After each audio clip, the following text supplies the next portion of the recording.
The United States of America is now open for business. It's now about sovereignty. It's now about dealing in good faith and being honorable again and the world respecting us. And it's time for us to win. We're set to win.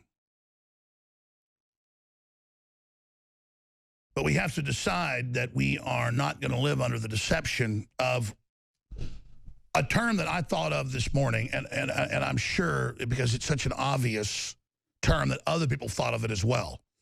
But it just hit me, and I tweeted it out. Maybe we can pull that tweet up.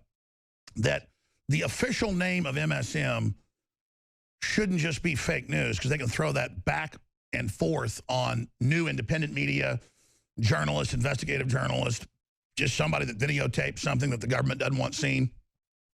They could just throw fake news back on that. You can throw it on them. You got to have something that ties them, the globalists, the big corporate collaborator media, to the fact that they're the mainstream media and that known term. And so it's the FakeStream media.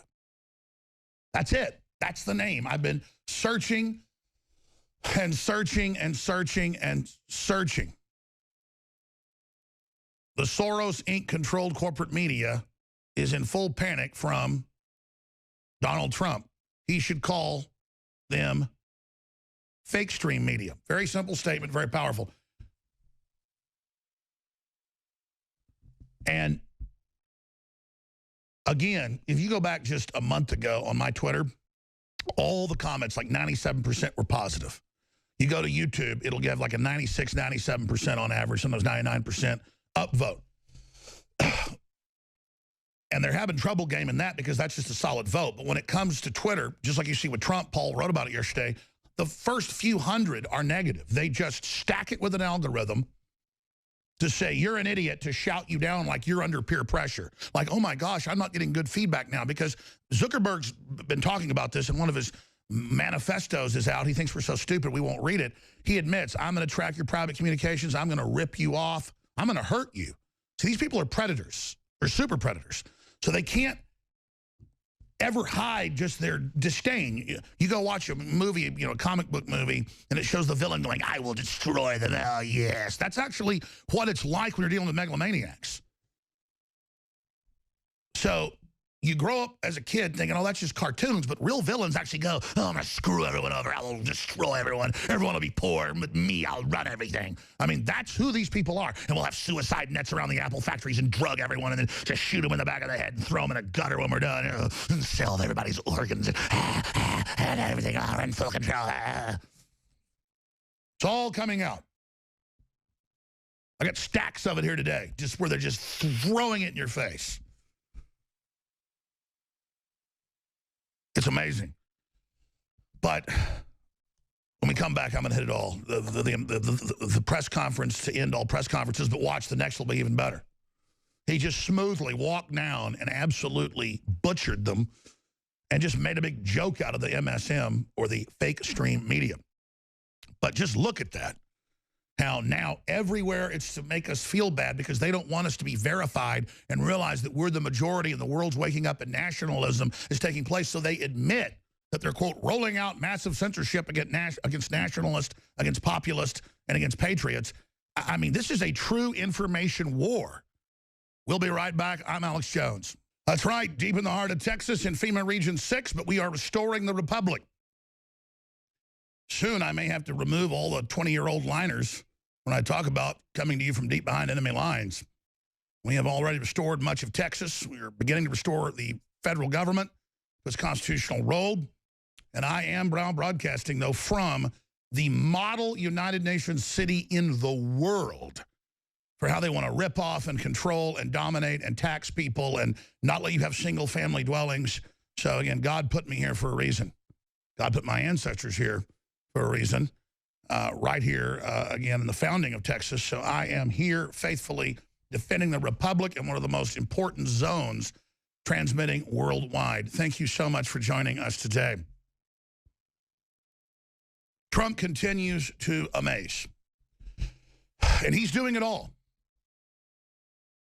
He hasn't even gotten his cabinet in yet, and he's already done more to restore this Republic in just a month than I've ever seen by any other modern president. It is truly remarkable.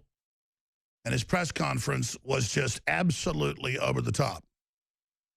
And you're going to see more of this. And thank God he came out and said what I have been begging the people to contact the president and just in a mass wave and say, look, the communist Chinese admittedly funded Hillary. They bragged about it and told America, you better not elect Trump. And we're in the Wall Street Journal and New York Times and PC World and everywhere saying we're helping Zuckerberg and others develop plans to censor America. And our media is like, yes, China knows how to deal with people. Yeah, they kill them after they silence them. And boy, they're going to help us shut down the alt-right. It's like, whoa, you guys are true criminals.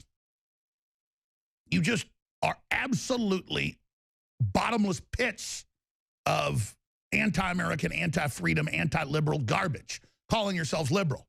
Supporting China that kills political dissidents because they're Buddhist and sells their organs and that wants to censor America and is buying up Hollywood is not liberal. But you know what? It's a bullying cult.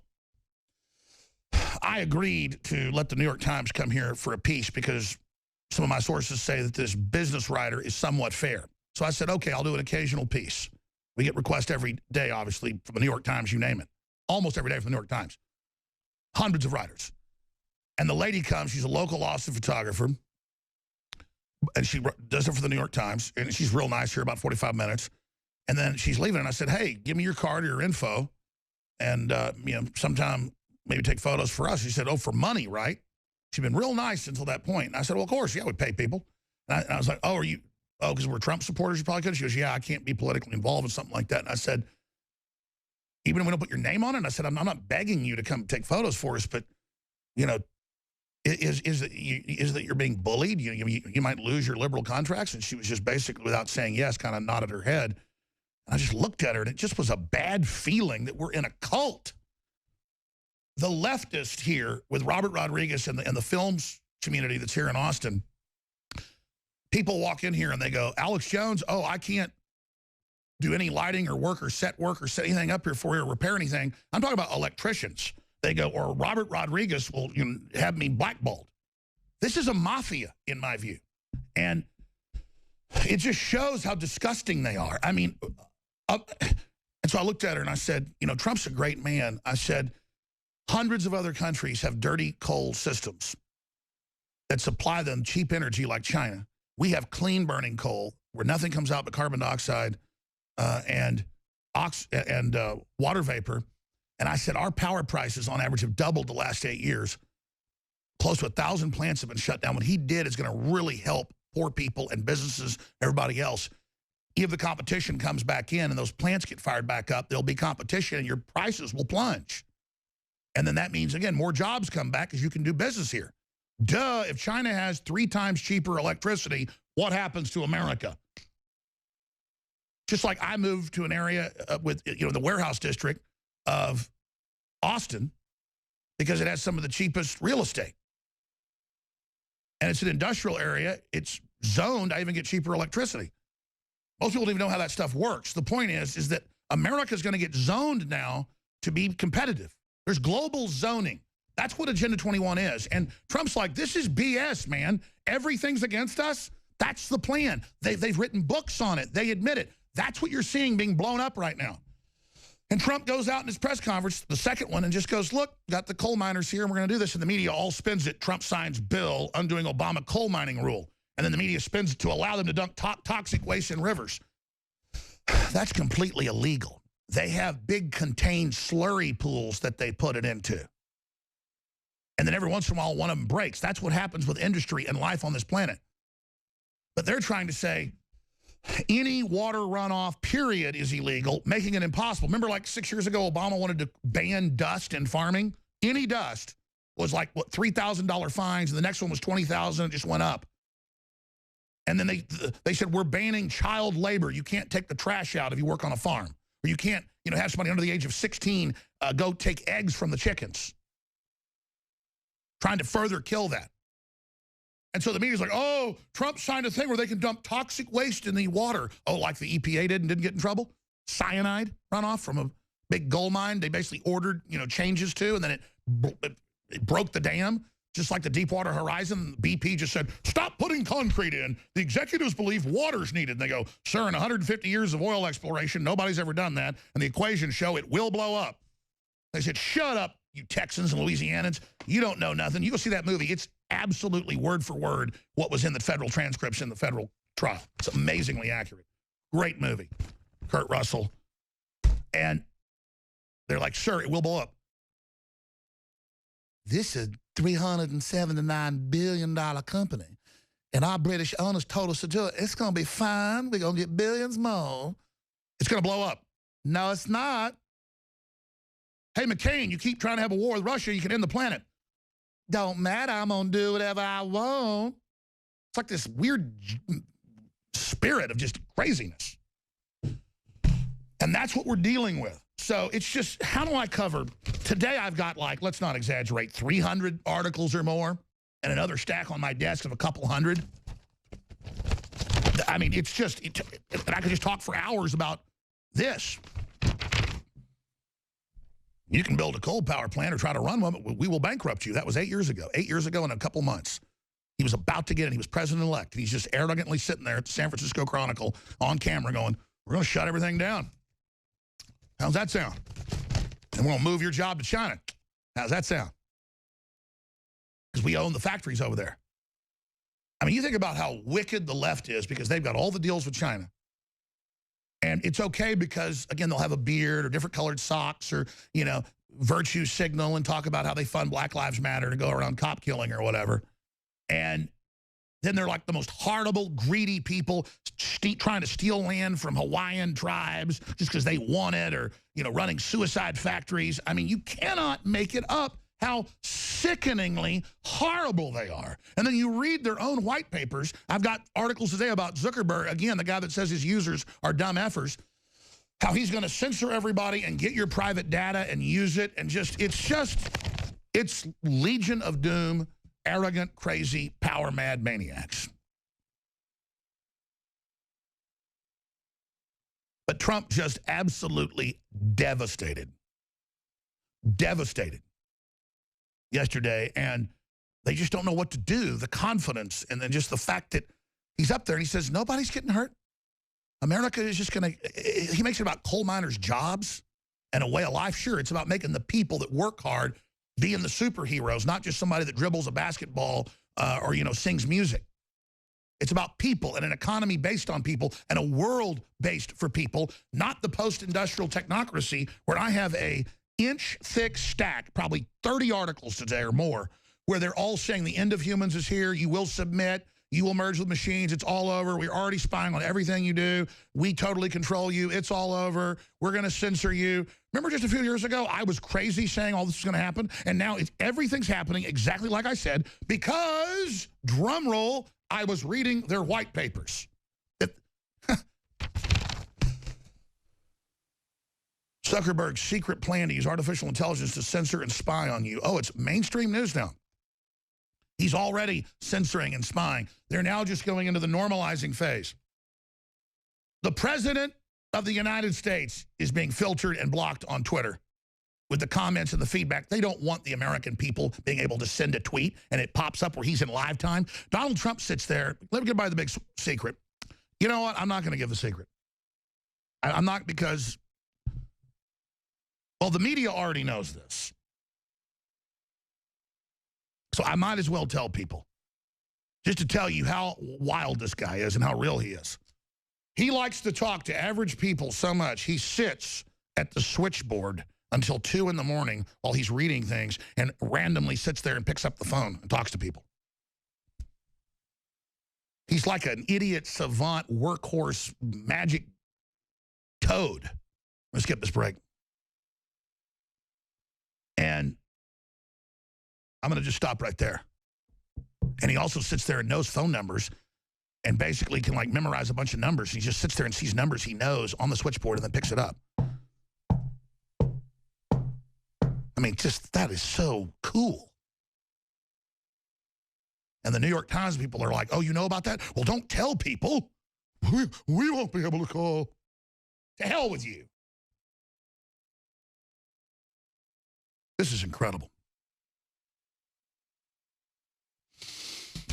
So there you go. He's turning the lights back on in America. That's the bumper sticker. Trump, not out to get you. Trump, turning the lights back on. Trump, actually caring.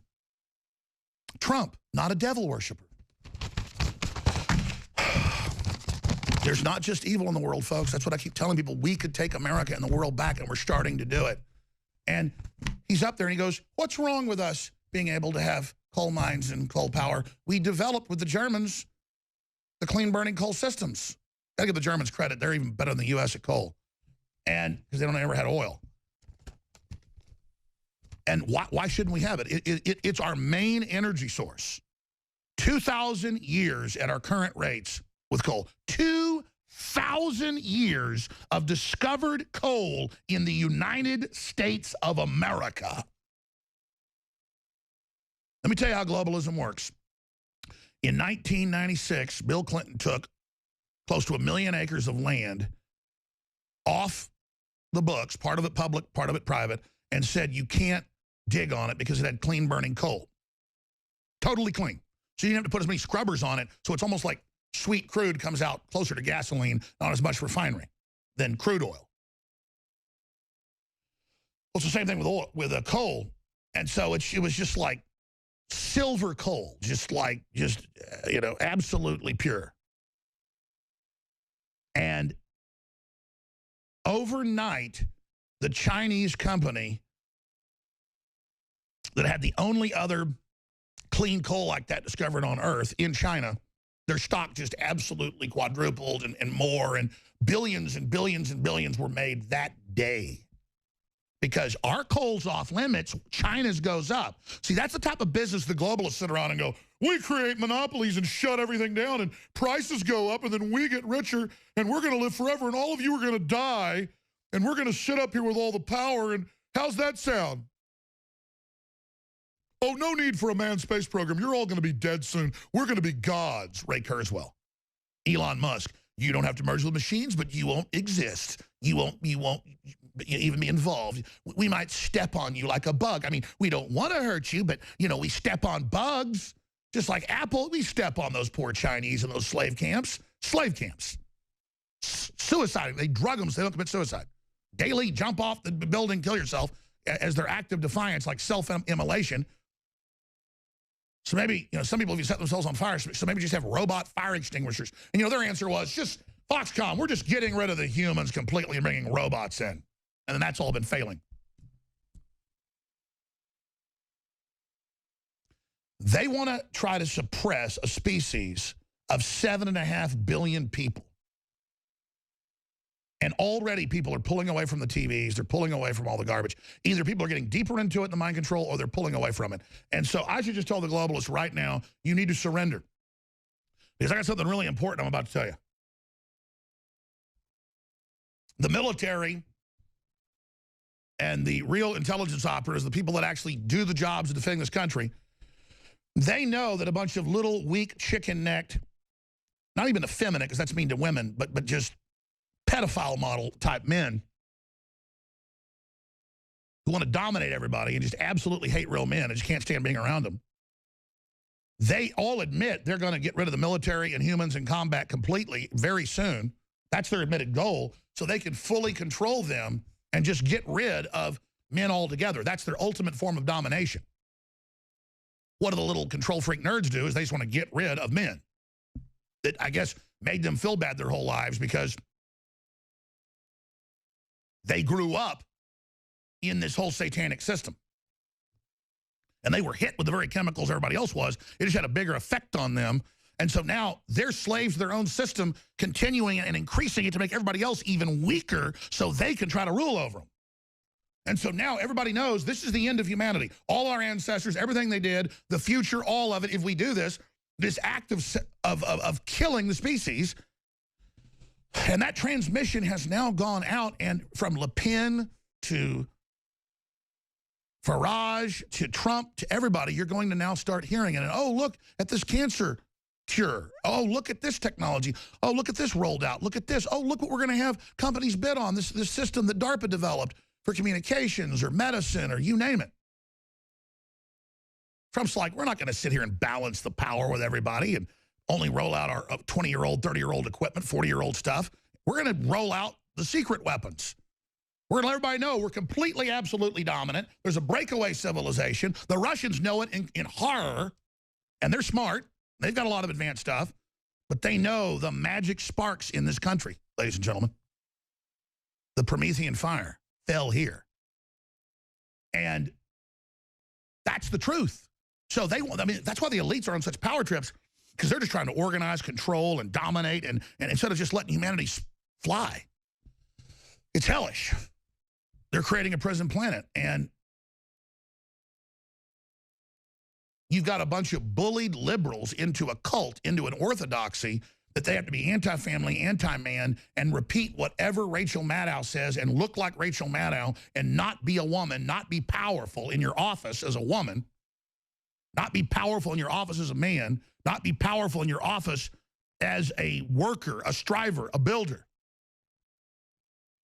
They don't want you to ever have a human office. So then you're going to be fulfilled. They want to keep you unfulfilled so they can destroy you and make sure you fail. Because if you spread your wings, it's over for everything they stand for. And Trump wants to destroy them.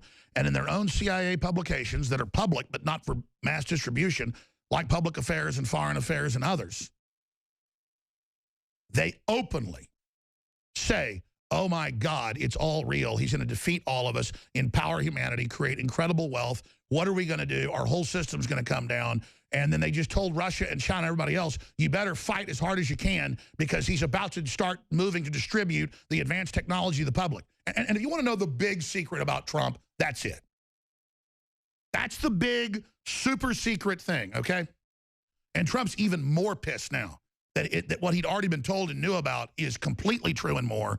And it's just all the horrible things they've done. They're like, sure, your family will be able to live and not die of cancer with what we've done in these laboratories. And he's like, but it's horrible. It's an abomination. It's selfish. We'll never end up transcending if we do this and have these huge underground workshops of humanoids and all the rest of this crap. What the hell are you doing?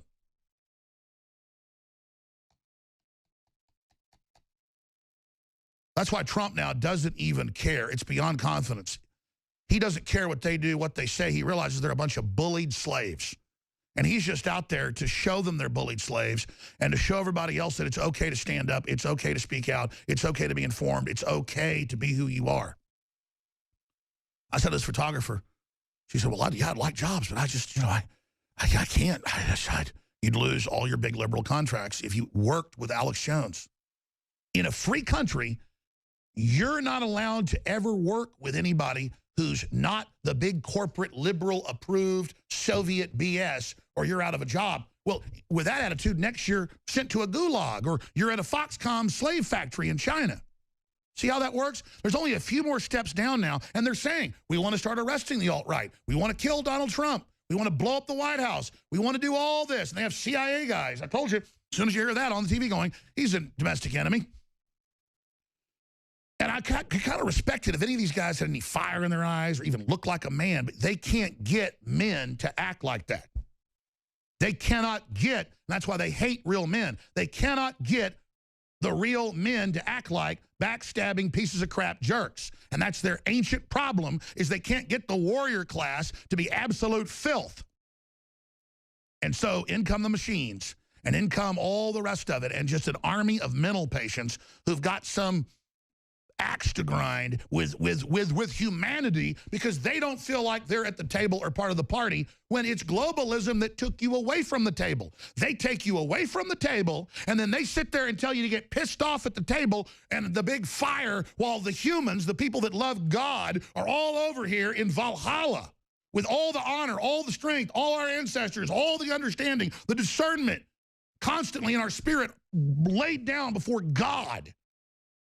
Absolutely tuned into everything good. It's unbelievable. If you just join us, it's all you've got to do is join humanity. All you've got to do is decide that you want to be good and ask God to come into your heart. Say the name they hate. For whatever reason, they hate it and want it banned. Jesus Christ. Ask God to send his son's spirit. Ask God to send the Holy Spirit into your heart, and the enemy's control on you will be broken. Let me tell you, Trump's found Christ. You know, as you get older, you get a little more sophisticated. And I noticed how the right wing would do some cultural bullying, but the left wing is the king operating system of really reducing language, communication, family, you name it. And they are really, as everybody sees, stepping up the bullying, beating up women everywhere, targeting them on purpose, just saying you don't have free speech, you can't go to events, you can't hear somebody speak. I mean, they're just monsters. And we have to call them out on that. And I just remember always online getting bullied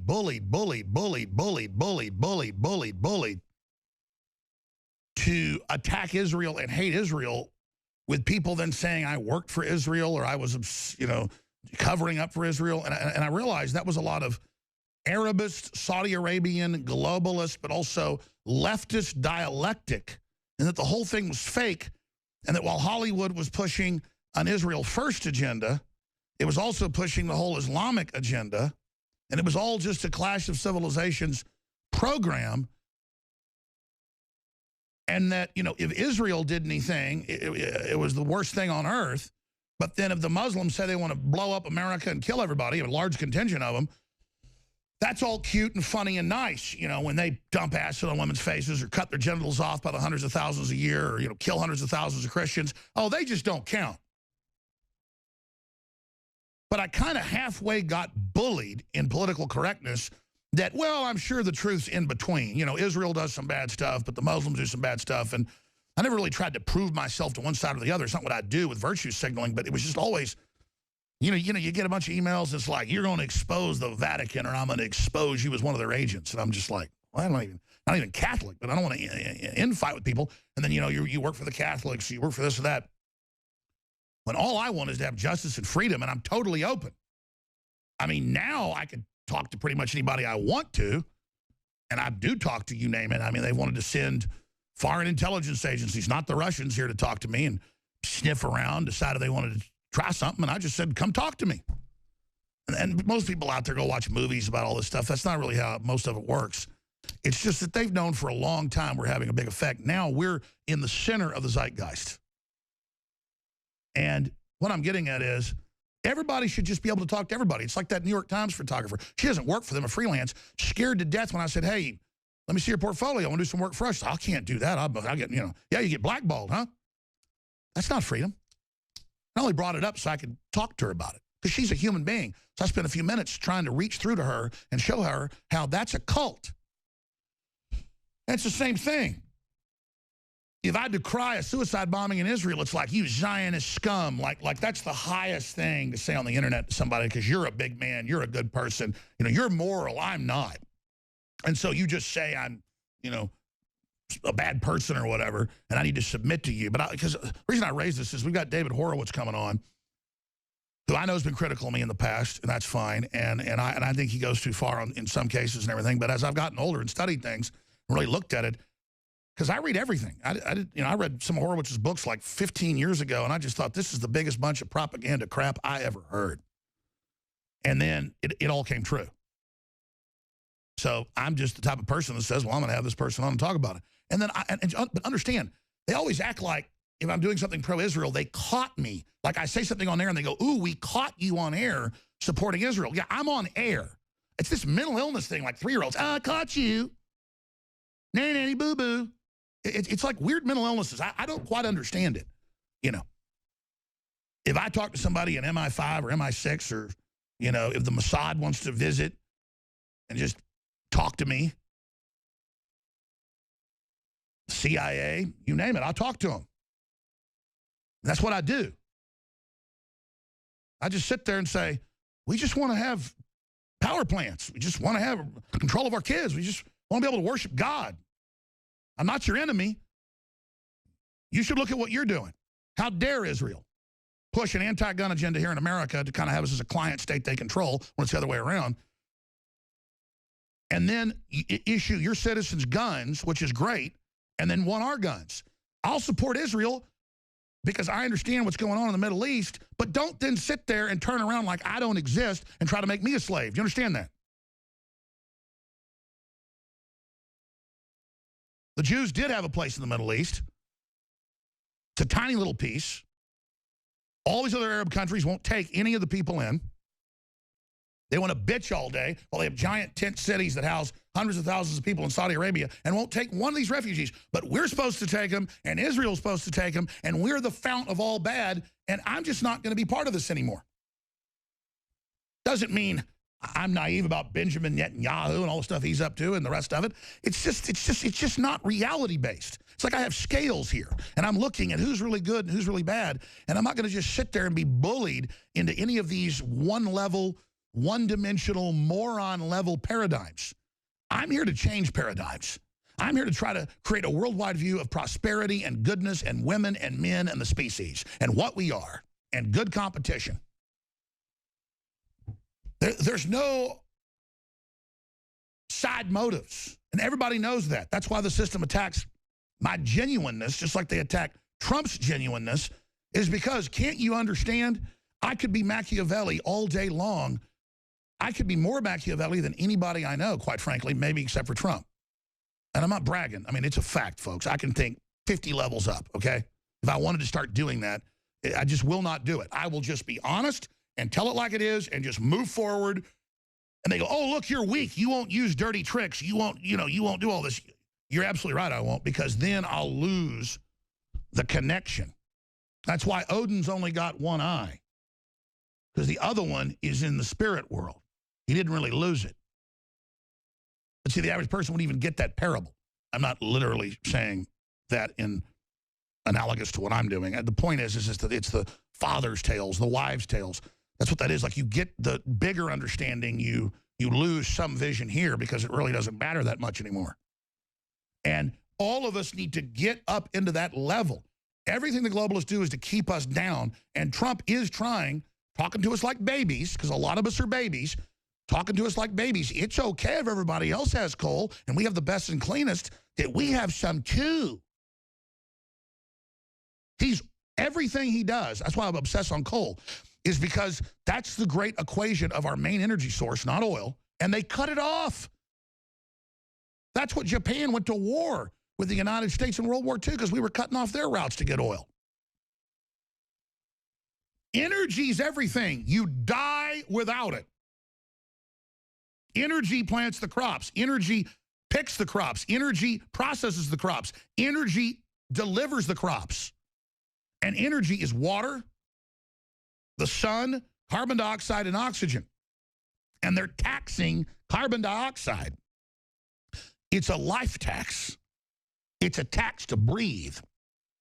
It's a tax to live. And everything Trump does is to remove those. He's just removing the chains, removing the chains. And there's all these entitled, horrible people saying, we hijacked all this and it's ours. And you're not going to do that. And you're not going to give workers self-respect. And you're not going to get Obamacare off their backs. And you stop it or we'll kill you. And like babies, the former CIA director and all these people go on TV and say, watch your mouth, President, and you're a danger. And the media's like, yeah, we're going to kill you and all this crap. Let me tell you something. I don't say this. Everybody knows it from a position of just puffing up. You idiots start a physical fight. The people taking control of this country do not want to kill you, okay?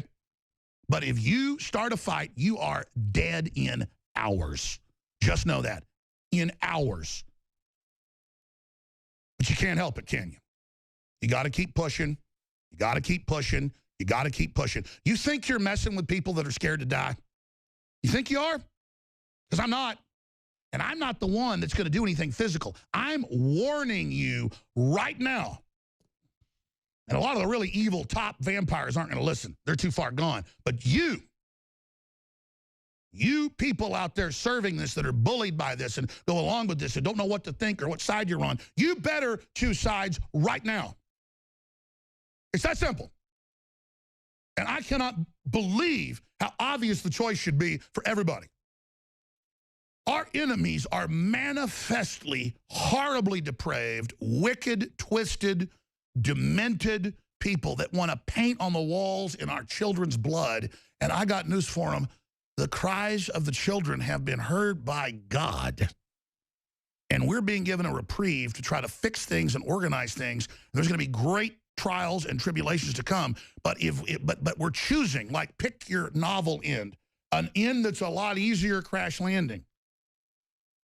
You get a couple 100 million killed, or you get 5 billion killed. You let all the cloning and all the genetic, all that out, and it's not going to be electronic sex bots. It's going to be replicants, folks. It's going to be real humanoid people that don't have rights. It's all coming out. And we have to say, we're not by increment going to accept this. No. And we've got to shut down all these secret laboratories, and we've got to go to war with people that do illegal technology. If there's something worth fighting for, we have to globally have compacts and agreements on technology. And the globalists sold globalism originally to the best minds, saying we got to have global government or we'll blow ourselves up like Atlantis. And they got the best minds to believe in this. And then meanwhile, we find out a bunch of psychopaths run it all and actually want to blow everything up. I mean, you read the literature of these top globalists, it's like, and after we leave Earth, we'll blow it up for fun. It's like, we have let the worst low-level demons in to control things, and it's bad, okay? So you want the big, deep truths, you're getting it right now. Now, I need to mid-air refuel here, and quite frankly, I'm so focused on the news I need to get to and the guests that are coming up that I'm not going to belabor this. I'm just going to say, we set out to find the very best high-quality supplements and missing link nutraceuticals or hiding in plain view products to bring to you that are good for you and your family. They're the very best you're going to find that also fund this operation that's critical. Caveman takes all the so-called whey and all the so-called stuff for your joints and everything, and it just blows it away. It's got the collagen. It's got the concentrated bone broth. It's got a little bit of stevia and cocoa. It tastes great. We're going to come out with a flavorless one as well, or non-flavored or sweetened. It has its flavor. And this one's excellent. A lot of people are buying it. I want to thank you for your support. It's a big canister of it, and it really is game-changing. InfoWarsLife.com, InfoWarsStore.com, whether it's colloidal silver or whether it's our Super Blue fluoride-free toothpaste with iodine and also colloidal silver that nobody else has got. It's amazing. Brain Force, that's our now overall. Things change every month, but that's like our overall bestseller. People love it. BioTrue Selenium, totally will supercharge you.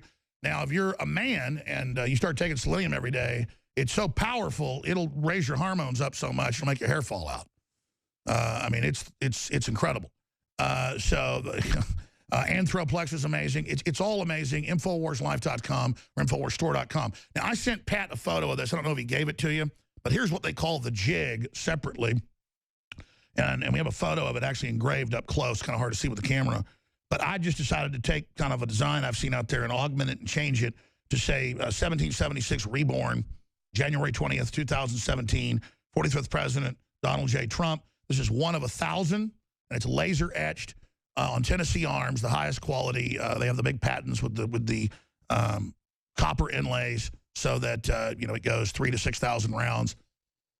You can buy these lowers very inexpensively, and this is sold at way below the price of competitors that aren't even as good, and it's a limited edition. So it's from $120 to $150, depending on the systems you want, from Molon, Labe to you name it. These are custom.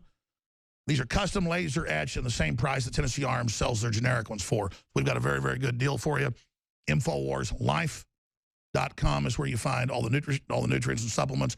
InfoWarsStore.com is the umbrella where you will find the Victory Series 1. Maybe you pull that down and read it to him, thanks.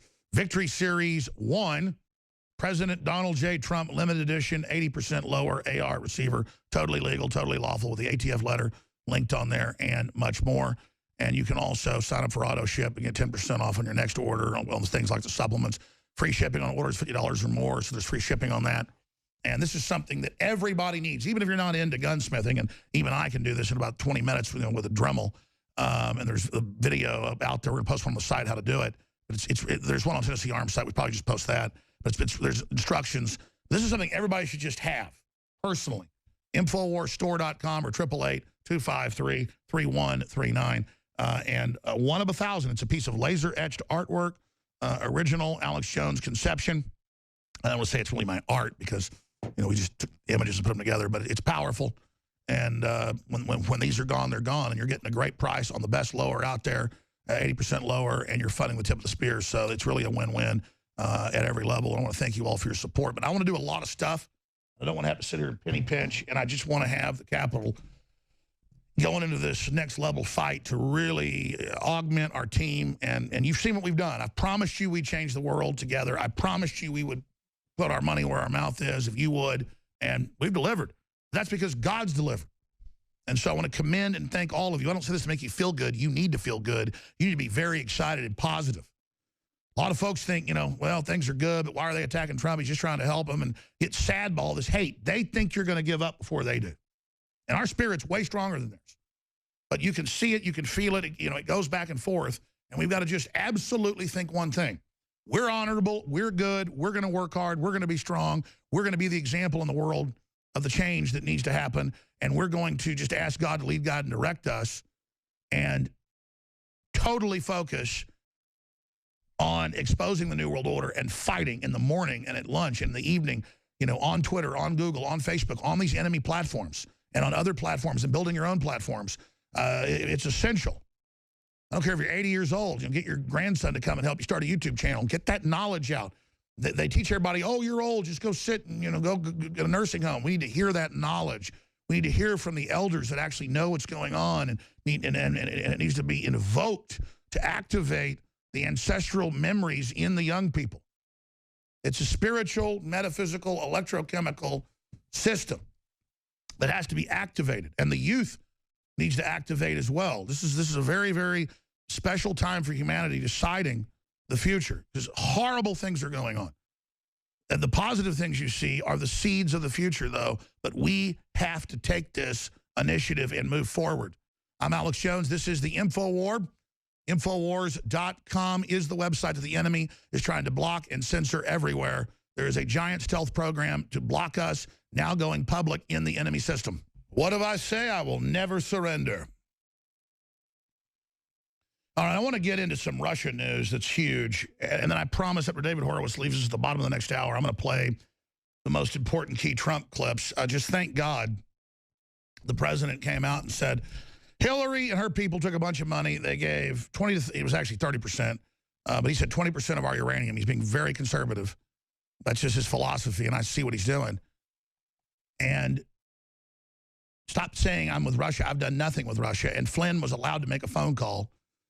The big thing is Flynn pissed off the trifecta, and it just shows how my sources the day it happened and the days before knew that it was actually, he made Mattis mad and the vice president mad and some of the other people on the National Security Council mad. So it was Flynn not getting along with them that when that came by, Flynn's like, I'm just sick of this. And they're like, okay, go ahead and resign. And from what I've heard, it was just kind of mutual. I mean, Flynn turned down a huge job at Jones Group before, just to take this job. Nobody even knows that. General Jones, like, runs the show, pretty much. Former head of the National Security Council for a long time. Well, the president's the head, but the head of the body under the president. So that's what's going on here. And it's all just a big joke. The president and his national security advisor can't talk to the Russians. They can talk to anybody they want to. It's called being the president. Oh, my gosh, when he was president-elect, they were lining up talks with the Russians. Good God. I mean, even the New York Times admits that cash flowed to Clinton Foundation amid Russian uranium deal. And then the media's like, it's not true, it's not true. It's 100% true. And it goes on and on. So here's the deal, and I've told the president this. When I've talked to the president before, and I'm going to stop talking about that. The point is, the media always wants to know, and I think, you know, I'm not going to tell anybody, but it's just, please go after Hillary. She's not going to stop. The Soros group isn't going to stop. I don't want to just be vindictive, Mr. President, or President-elect in that conversation. You need to just, they're not going to stop. They're never going to stop. You know that. I'm not going to say what Trump said, but, I mean, it's just ridiculous. They know they were spying on him at that time. Through the Justice Department, illegally. The president being spied on by Obama.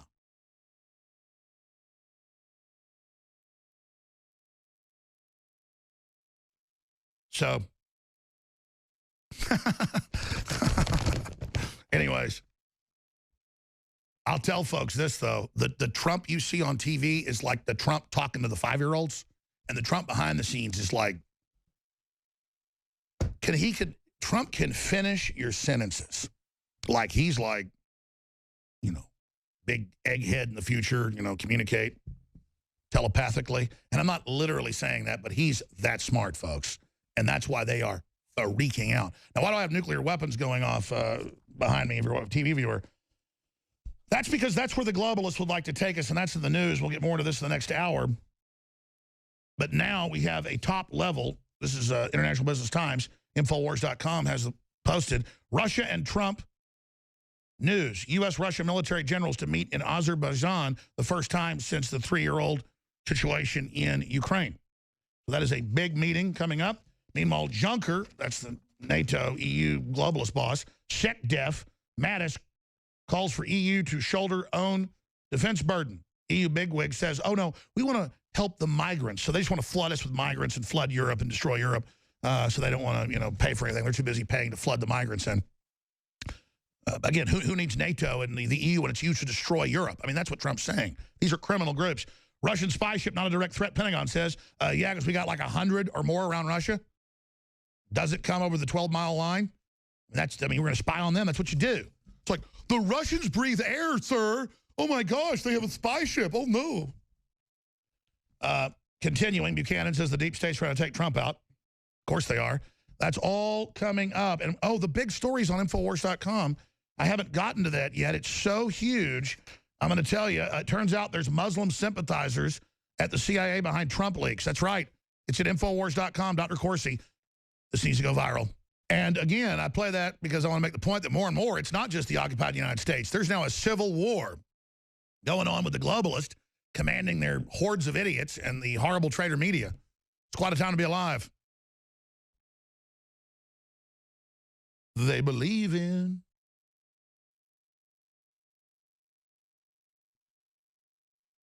Trying to get rid of our country. You're walking on the fighting side of me.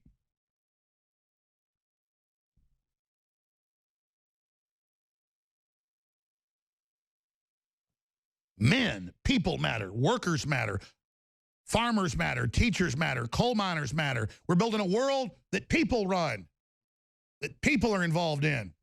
Not a place where Zuckerberg is God. You're walking on the fighting side of us, Zuckerberg. Don't think everybody doesn't know who you are or what you're up to. Yeah, I hear about some squirrely guy.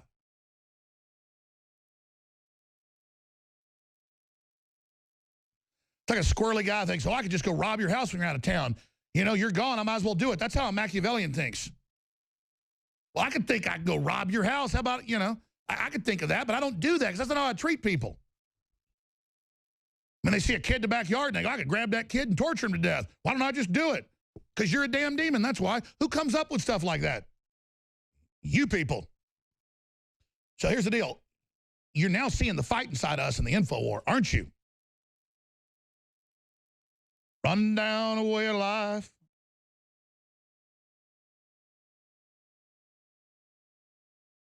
Yeah, if you don't love it, leave it. Go to North Korea. But you don't want to do that. You want to come here and eat out our substance.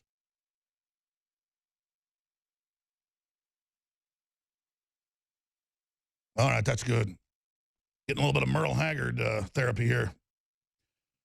Let me tell you what's coming up. We got some very important guests coming up, and then I'm going to get into Priebus on the hook for anti-Trump sabotage, Infowars.com, the prolific Washington bureau chief as we form that. I'm about to get office space. I'm about to sign contracts on that. I mean, we're not playing around here. That's going on. Polar bear numbers are still explode. Most ever recorded, just running around everywhere. Media says they're all dead, pay carbon taxes. We've got the big one, Muslim sympathizers at CIA behind Trump leaks. We're going to talk about that in a moment with our guest, talk about John O'Brennan. We're going to get into, after our guest leaves us, globalists in panic after Trump's amazing, he did 2 press conferences yesterday, but the big one that was an hour and 18 minutes long, we're going to get into that. Trump downgrades fake news CNN to very fake news. Beautifully said, but I think the term we should now use is the fake stream news. So everybody knows it's mainstream news. No, it's fake stream. In fact, I should have, if I was good at Twitter, Let's create the fake news stream. But notice now on Twitter, they only let people come on and be, comical and attack us to make me feel demoralized and make other people that are now reading Twitter feel like, oh, Alex isn't supported. That's why on YouTube we get 97, 98, 99% ratings based on every video. Thousands of videos, the average is 97%. Billions of views just on a couple of our channels. 5 billion views total on YouTube. Oh, we're so unpopular. Oh, we're nobody. The illusion that we're not dominant, that you're not dominant. And now Trump's fit Twitter. So it's not his, it's Twitter's, isn't it? They just nothing but hundreds and hundreds of negatives. That's all they leave at the top. And this happened, this switch happened about 3 weeks ago. And it's there, it's happening. You can have a trending one that's been upvoted. They won't let it go to the top unless you do it sarcastically like you're against Trump or myself. And they're doing it to Drudge. They're doing it to everybody else, folks. And this is, they think you're stupid. We need to have news articles about this like Paul Watson wrote yesterday. We need to expose it. Not that it's even hurting us, but so people understand. It's like Tokyo Rose, as Japan was already defeated the day they dropped A-bombs on Hiroshima and Nagasaki. They were announcing, we've defeated you. We're defeating the mainland. We'll soon invade the United States. It's over. You failed, GI. It's like Hitler in his bunker with the Russians 2 miles away. Still thought he would win. I mean, it's just completely insane. But that's what they're doing. And so, again, listen, Twitter, we only use you as a channel. We know it's controlled. Understand that. But we're still defeating you, aren't we? At the bottom of the hour, when our guest leaves us, we're going to play excerpts of the incredible press conference. He did several yesterday, but the big one where Trump downgraded fake news CNN to very fake news, or what I'm dubbing the FakeStream media. I'm sure somebody else thought of that. I'm not trying to claim I coined it. I was looking around and saw commenters using the term, but it just hit me. It's FakeStream. It's mainstream. It's FakeStream. That way they don't just throw fake on us and we throw it back when they get caught doing fake stuff. Just no, you are the FakeStream media. I want to put a hashtag out on my Real Alex Jones on Twitter while it's still there, because they've already been censoring us, putting negative comments up, blocking our tweets, suspending us, you name it. And now they're saying Zuckerberg and others over at Facebook have announced as well huge censorship plans. So that's coming up at the bottom of the hour. Tech billionaire issues stark warning saying artificial intelligence could destroy human race, which is already part cyborg because of its dependence on smartphones. That was their whole plan. I told you this 20 years ago. Now it's admitted. I talked to NSA whistleblowers. Jeff Bezos, the Amazon Obama worshiper, is doing huge business with the CIA while keeping his Washington Post readers in the dark. Well, of course he is. Alternate. Mark Zuckerberg says they have a secret plan to use artificial intelligence to censor and spy on what he calls his dumb effort users. But it's okay. There he is with the family and his child. And he's using a good Apple computer from the Foxconn slave laboratories. Because he's liberal, though, it's all okay. Now, half of families text each other in the same house. Experts say tech craze could have a catastrophic effect on family life. Yeah, that's why the late Steve Jobs wouldn't even let his kids have iPhones and iPads. Let's just stop right there, though, because we have him via Skype. And look, I'm somebody that when I admit I'm wrong, I'll say it. And we're all wrong often, but not about the big issues. But I don't remember the name of the books, but I mean, I used to have the time to read books every week. And I'd stay up late doing it. Now I just read news. I'm just too busy. And try to manage stuff here until like 2 in the morning sometimes. And I just remember reading, I forget which one it was. It was just all about the left's ally with Islam and the socialists, and they're going to take over Europe, the U.S., and a caliphate. And and I knew there was some quack saying that on the left, but I just thought that'll never happen. Leftists would never put on hijabs and support cutting women's genitals off and throwing gays off buildings. They never do this to the West, and now Paris has been on fire. 6 cities over there on fire. The police, video, we can roll it, are evacuating and running. The Islamists say blow up and kill Israel and kill everyone, and then I've got all these people bullying me constantly, saying I'm an Israeli agent when I have absolutely never been to Israel, or I guess I'm a Russian agent now too because I don't have war with Russia. I mean, it just gets crazy, the bullying by the left and the bots and the internet. And I mean, I've got to be honest, I believe they're bots. I was never really liberal or conservative, just kind of a patriot. When they were talking about David Horowitz, the ultimate demon, the horrible person, I know he's attacked me before, and I think rightfully so on some issues. And plus the media would misrepresent what I'd said, and then he'd respond to what that was. But I got to tell you, reading his writings, his columns, a couple of his books years ago, and thinking this is a bunch of fear porn, And now it was basically exactly like he said. So I really want to talk to him about what's coming in the future. I'm really excited about his best-selling book, which I've already read the synopsis of online. I've got one coming to me. Big Agenda, President Trump's Plan to Save America. And I've read the 20 points. They really make sense. But regardless, globalists are picking and winning the losers. They're picking and choosing the winners. They are selling us out. Just turning our coal back on is going to just make industry come back. It's incredible. Trump literally is just a common sense guy. And so I want to go to David Horowitz now because I want to just say proudly I agree with 95% of what he's saying, and that I just am proud for all the anti-Semites and the Islamicists and everybody else who've been trying to bully me and tell me what to do and make up crap all these years.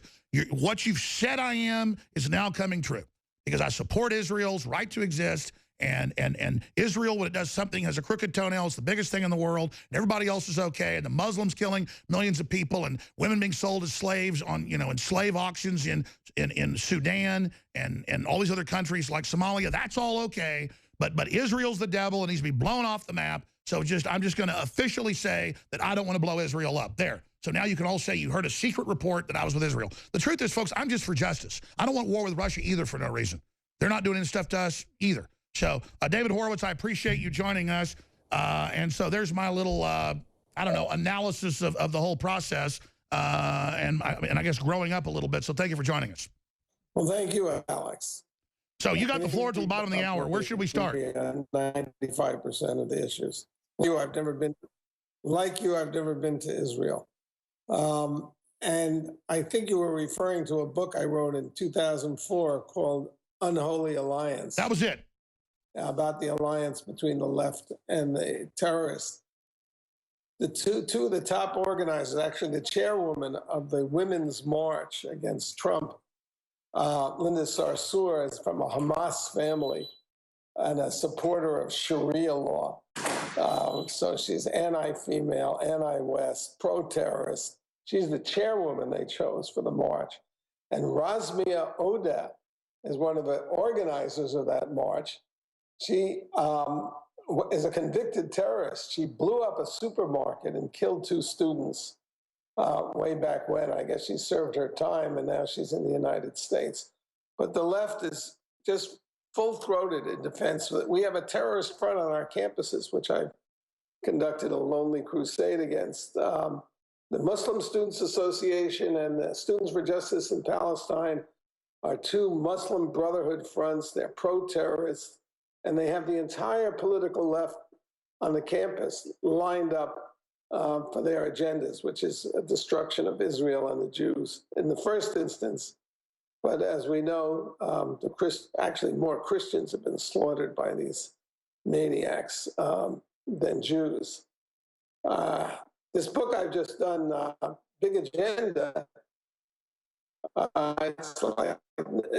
it's going to be number 6 on the Times bestseller list on Sunday, which pleases me. I've written a lot of books. I've had bestsellers before. This particularly pleases me because we are in a civil war, as I'm sure you understand, and I've been telling your listeners. This is civil war time.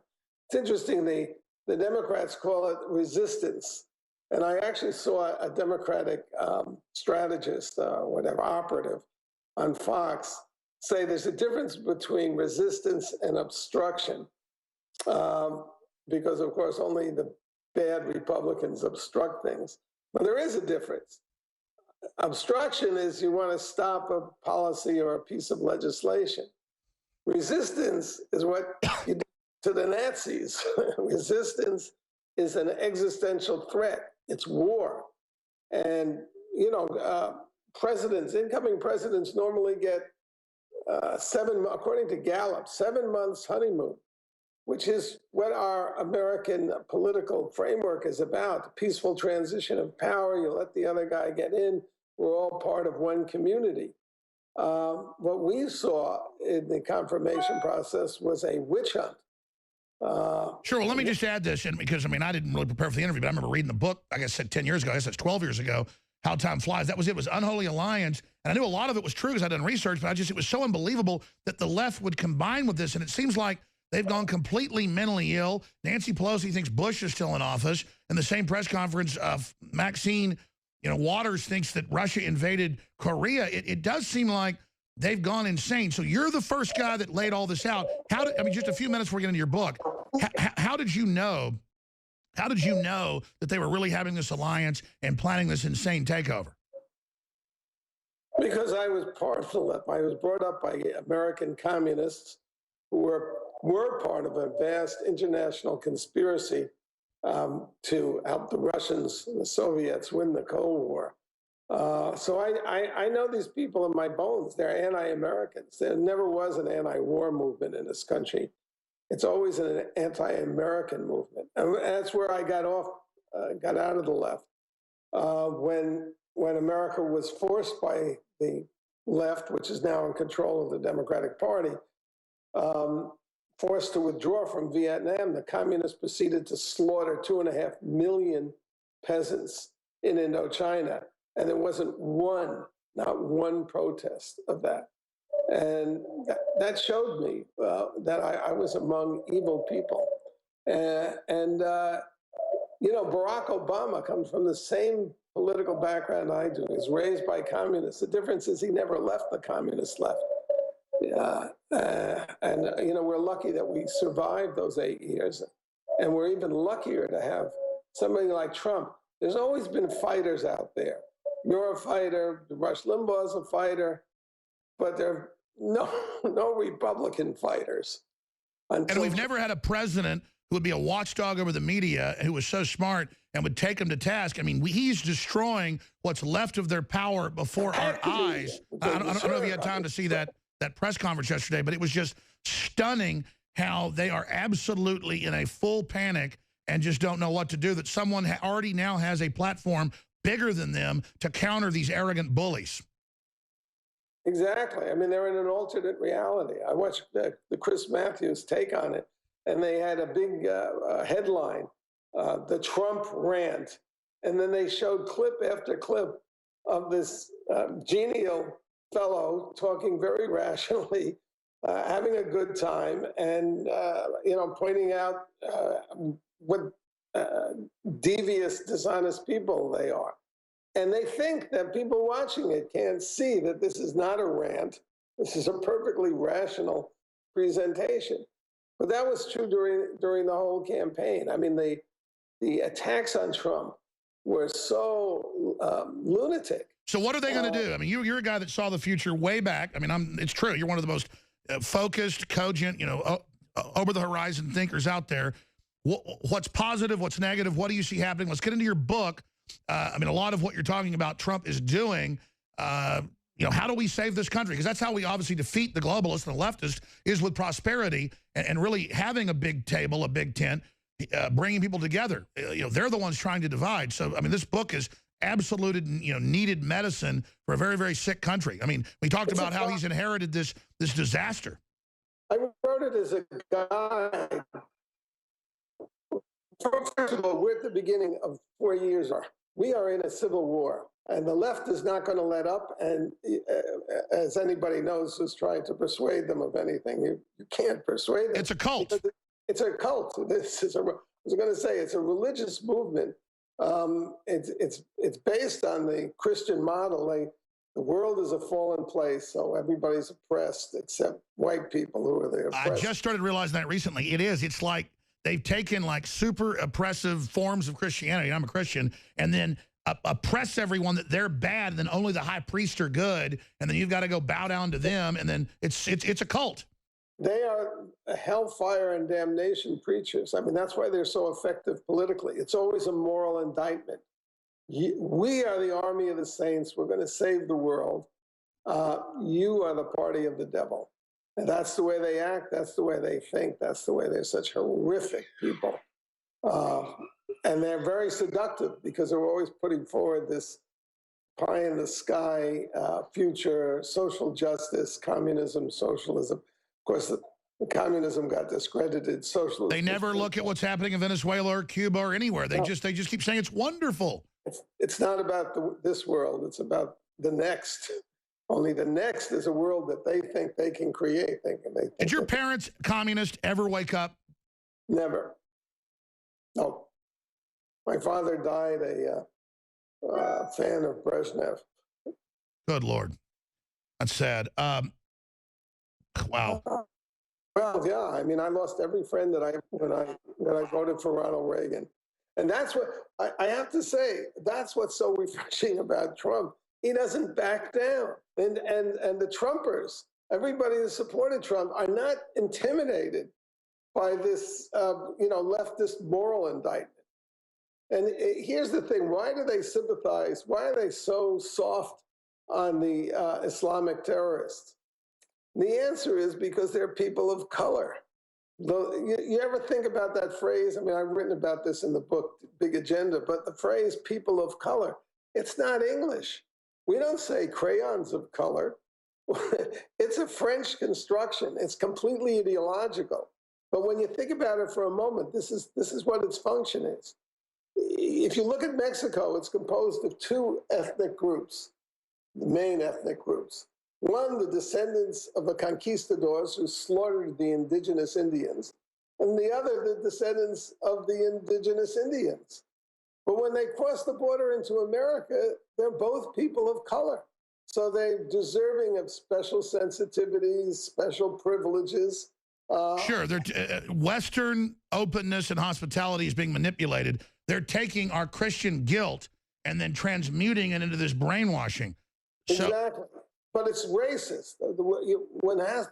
I have a whole chapter in my book called The Achilles Heel of the Democratic Party, which is their control of the inner cities.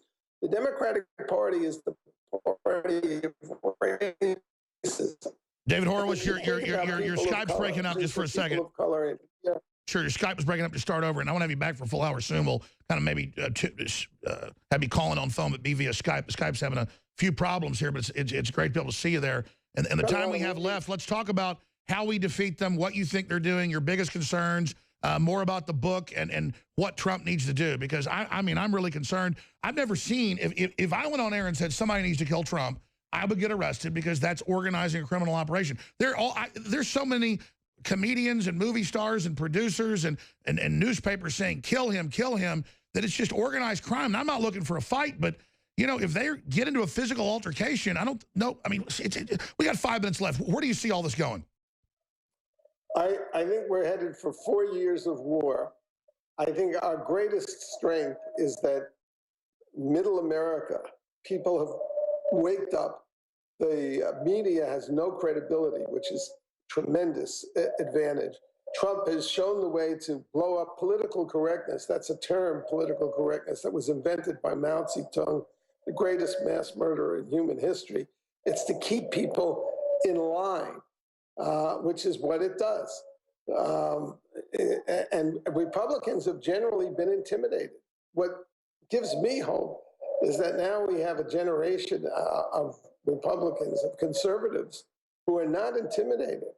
They're not intimidated by this media and by all the culture, you know, the universities, the K-12 schools are all run by the left of liberation. And my one fear is that they will kill Trump because there's no Republican who can replace him at the moment. What do you think of Trump? I mean, I've got to say, I've never gushed over somebody like this. 2 years ago, I supported him because the elites were attacking him. That was clear. It was real attacks. He had an America First agenda. I liked all that. But now he's just, I've never seen anything like it. And I've studied history. I mean, just the stamina, the will, the way he laughs it all off, the attacks on his family. I mean, this guy, if they're dumb enough to kill him, they are going to create the super martyr of all time. I agree. I was won over to Trump, and it's because I'm very sensitive to this issue of the party. It's really a communist party line, political correctness. I see how intimidated people are. There's no other Republican you could think of who on national TV in front of 50 million people would look Hillary Clinton in the eye and say, you're a liar and a crook, which she is. And that's a protective shield. So that, you know, it's the vulnerable woman that protects her from any kind of serious criticism. And then, of course, she comes out, you know, I'm the strong woman. I'm going to be, anyway, anybody who doubts I can be president is a sexist. I don't see, I mean, there are two people who are friends of mine around Trump, Steve Bannon and Steve Miller, who also come from a liberal Democratic background. So they have the passion for politics that people on the left had. They're fearless, but there's no out front leader that I can see in the Democratic Party. Some are rising, like Tim Cotton. I was about to say, they have no leadership. The Democrats have no leadership. Well, they're all these aging communists. And globally, nationalism and a rediscovery of just normal human activity, I don't even call it conservatism, there's just a revolt against this suffocating mafia of control freaks. That's why I say it's the grassroots. When I came into the right, I said, where is the grassroots army? Where are the MoveOn.orgs, the Occupy Wall Streets, I mean, I don't want conservatives to be burning things in the streets. Sure, but action, writing books, taking action, going to events. And now they're out there. It's the Trumpers. They're out there. And if you ask, I mean, people have to be geared up for a war now. We have an American president who's a patriot, finally. We need to defend him and advance his policies. One of the things I wrote about in that book, Unholy Alliance, was the sanctuary cities, how they were created to attack the Patriot Act and to make it easier for terrorists to get into this country by two communist organizations, the ACLU and the Center for Constitutional Rights. And now it's all come to fruition. But the American people are against sanctuary cities. Well, I mean, nobody else in the world except Europe would do something like that. It's globalist occupation, using third world populations they've oppressed to bring them in, brainwash them, use them against us. But this whole prosperity message and what Trump's trying to deliver is so key. I'm just worried they're going to implode the economy like the Federal Reserve's trying to do before he gets his people in, so that they can try to, repudiate nationalism, just like the EU's trying with the Brexit. But I don't think that's going to work. And I think if they're successful, I think they're going to be held accountable for the recession or depression, not Trump. Yeah, that's exactly right. I mean, they're losing every public battle. That's very clear. I mean, there's nobody in the history of this country, probably the world, who has had such crap thrown at him and heaped on his head as Donald Trump. And he survived it. And he survived it because there's the people out there who can see. And his poll numbers are going up, which panics him. David Horowitz, thank you so much for joining us. The book, Big Agenda, #6 on the New York Times bestseller list this weekend. I want to have you back up via Skype, maybe with phone as well, so we get better audio. But amazing interview. And boy, you were right with that book back in 2004, Unholy Alliance. That thing reads like you were in a time machine. Thank you so much. Thank you, Alex. All right, we'll be back. I'm Alex Jones. This is the Info War. We're going to get to Trump's press conference. Some of the highlights straight ahead. Stay with us. It's been said billions of times, no doubt, that those that don't know history are doomed to repeat it. And so I didn't know that when I got a taste, a hankering for history books when I was about 6 years old, and I read 200, 300 on World War II alone, just thousands of books, thousands, that I was like doing university-level studies by the time I was 14. Not bragging about it. It's just that now I have this big store of knowledge reading scholar-level, 800-page books that got into the minutia that, even academics were just acting like they were reading. And that's why now I understand the roots of the different control systems when I see them. And I know what's being built. And I can say what's being built before they even come out later and admit they're building it. And I'm not bragging. It's just that those that don't know history are doomed to repeat it. I only wish that I had time. It's been years since I read a history book. It's been years since I read a science fiction book, which is just the dreams of humans. It's been years since I even sat down and read magazines about entertainers or watched a football game, and it's because I have to constantly watch what the enemy's doing. There's so many interesting things I want to tell you about, so many fun things, but I just can't do it because we have to protect all those good things by exposing these people. We're not a negative broadcast. We're a winning, positive broadcast. But we have to admit how bad the globalists are if we're going to save this civilization and this society. I mean, take the culture in the left of Israel hating. Israel does bad things. Israel has corruption. It's people just like us. But the religion of saying one group of people is fundamentally evil, Jews, is now onto white people are fundamentally evil. Well, I thought the Nazis were saying people that weren't Aryan or Nordic or Germanic, everybody was evil. It's just more tribalist crap. And they sell the idea that tribalism has only been done by Europeans, which is just utterly ridiculous. Everybody knows some of the most barbarous, hateful tribes in the world are everywhere.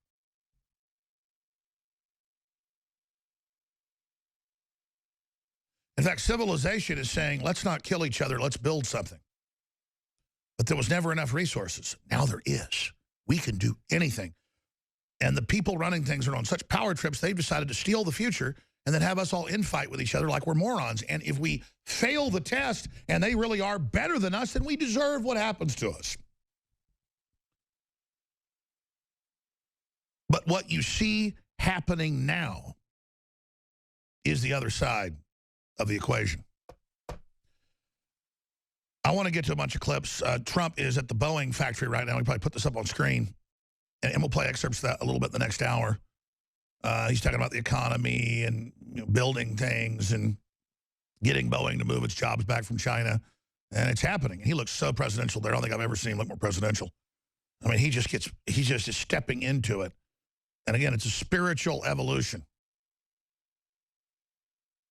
This is a big deal.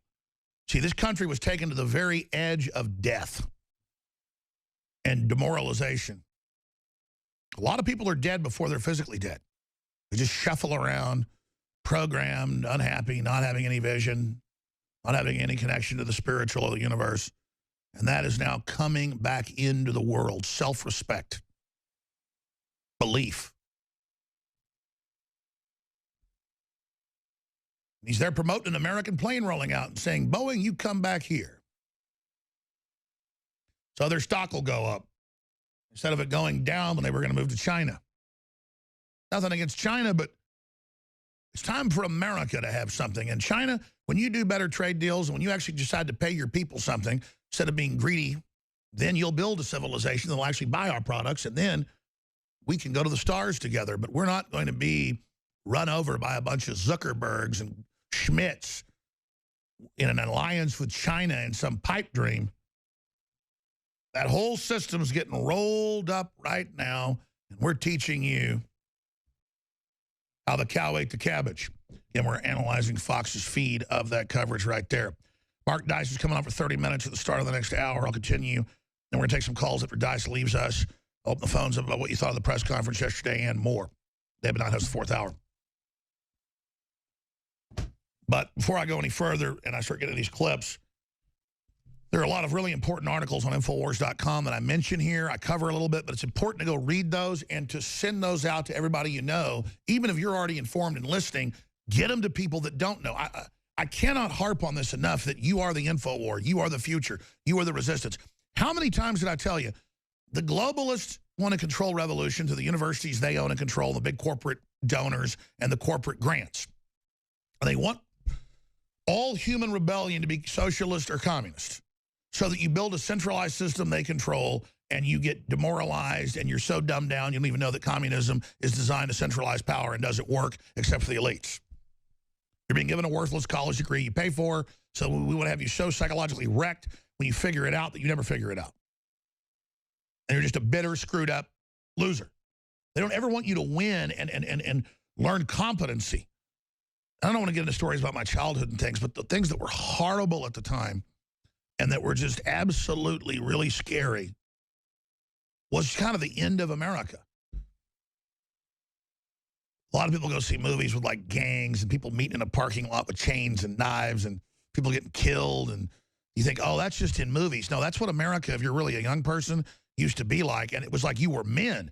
If people said, you know, come meet all three of us after school in the woods over by the railroad track, you went there because you were a man. I mean, I would go meet people knowing there'd be multiple people there. They were all intending to hurt me. And I would still go, even though someone's got my leg broken, concussions, hospital, you name it, I still went. Where is that today? That's a fighting spirit. And Didn't mean I won every time either. By the time I got a little bigger, I always did, pretty much. Sometimes the switch had to get flipped. And then people got hurt really bad every time. Sometimes you run into other men that can flip that switch, and then men learn not to flip that switch. And that's what the globals need to understand. You don't even have that switch, or you wouldn't want to go where you're trying to take us, because you haven't been there as adults. You didn't go through rites of passage. You're still trying to be men. Zuckerberg, you could be a man and help humanity and not be part of this control freak cult. So could Schmidt and all of you. But you just come from trash. And so I guess trash begets trash. See, for him to be a man, he's got to have you hooked into his false universe and his AI being dehumanized and having your psyche destroyed so he can walk by feeling like he's the biggest, guy on the block.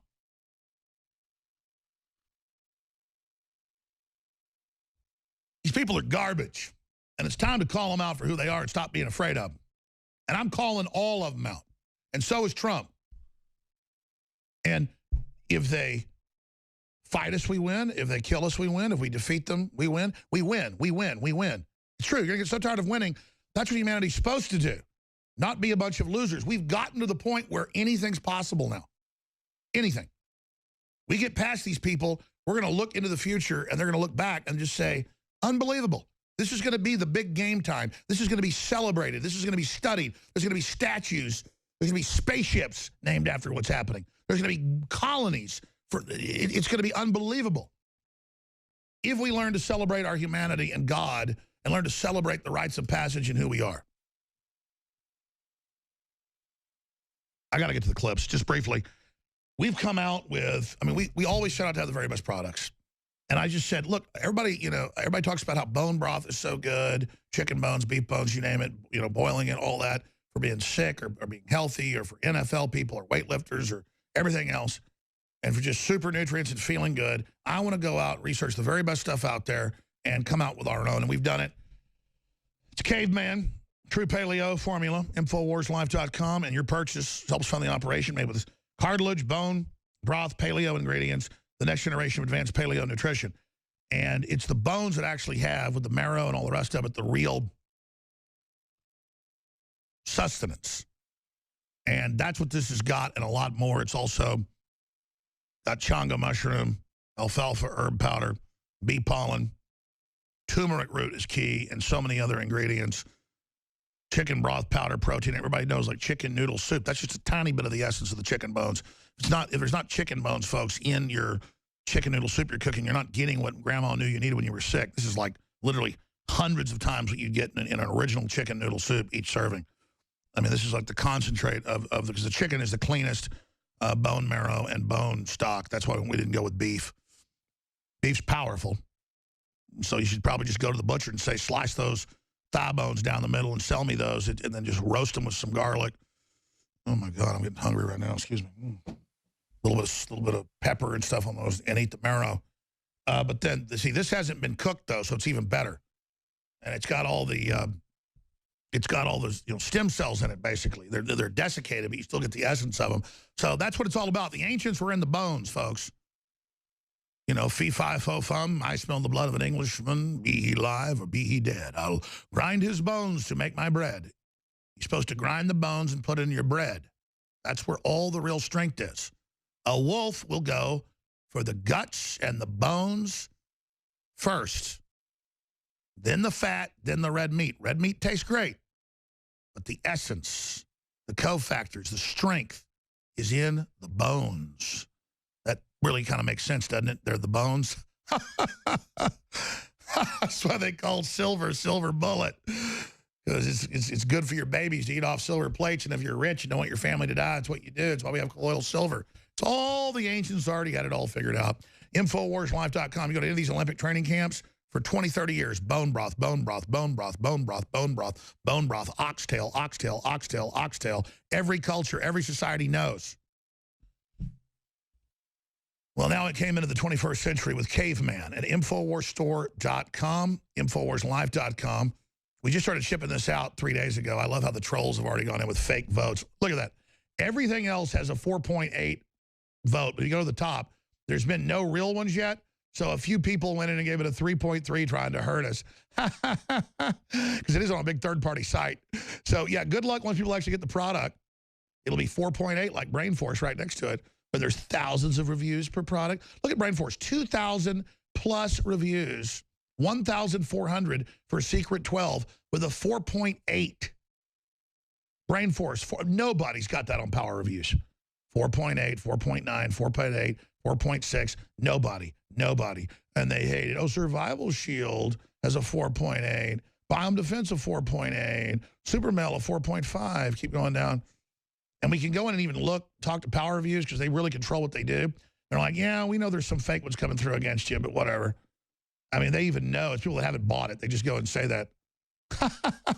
That's how pathetic they are. It's like trying to game Twitter and block us and all the rest of it. It's a joke because we're kicking their ass. You know, we'll just get stronger. You're making us walk uphill. All right, let's go ahead and get to some of the Trump press conference here. Let's go with I inherited a mess. Trump holds press conference, blast media dishonesty.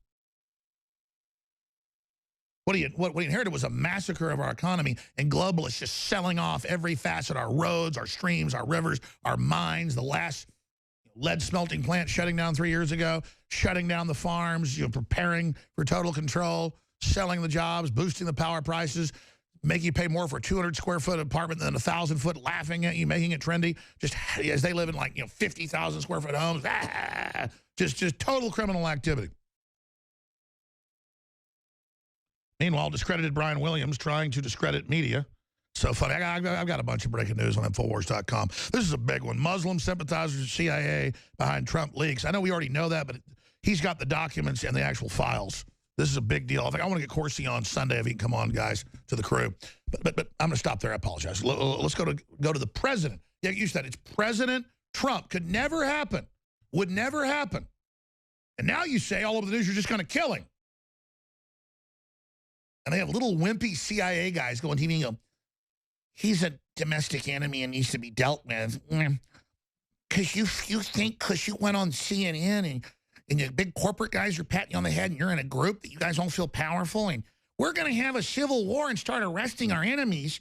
Yeah, that's what we're going to do. And you think you're picking on some Iraqis, dumbass? Really think so, huh?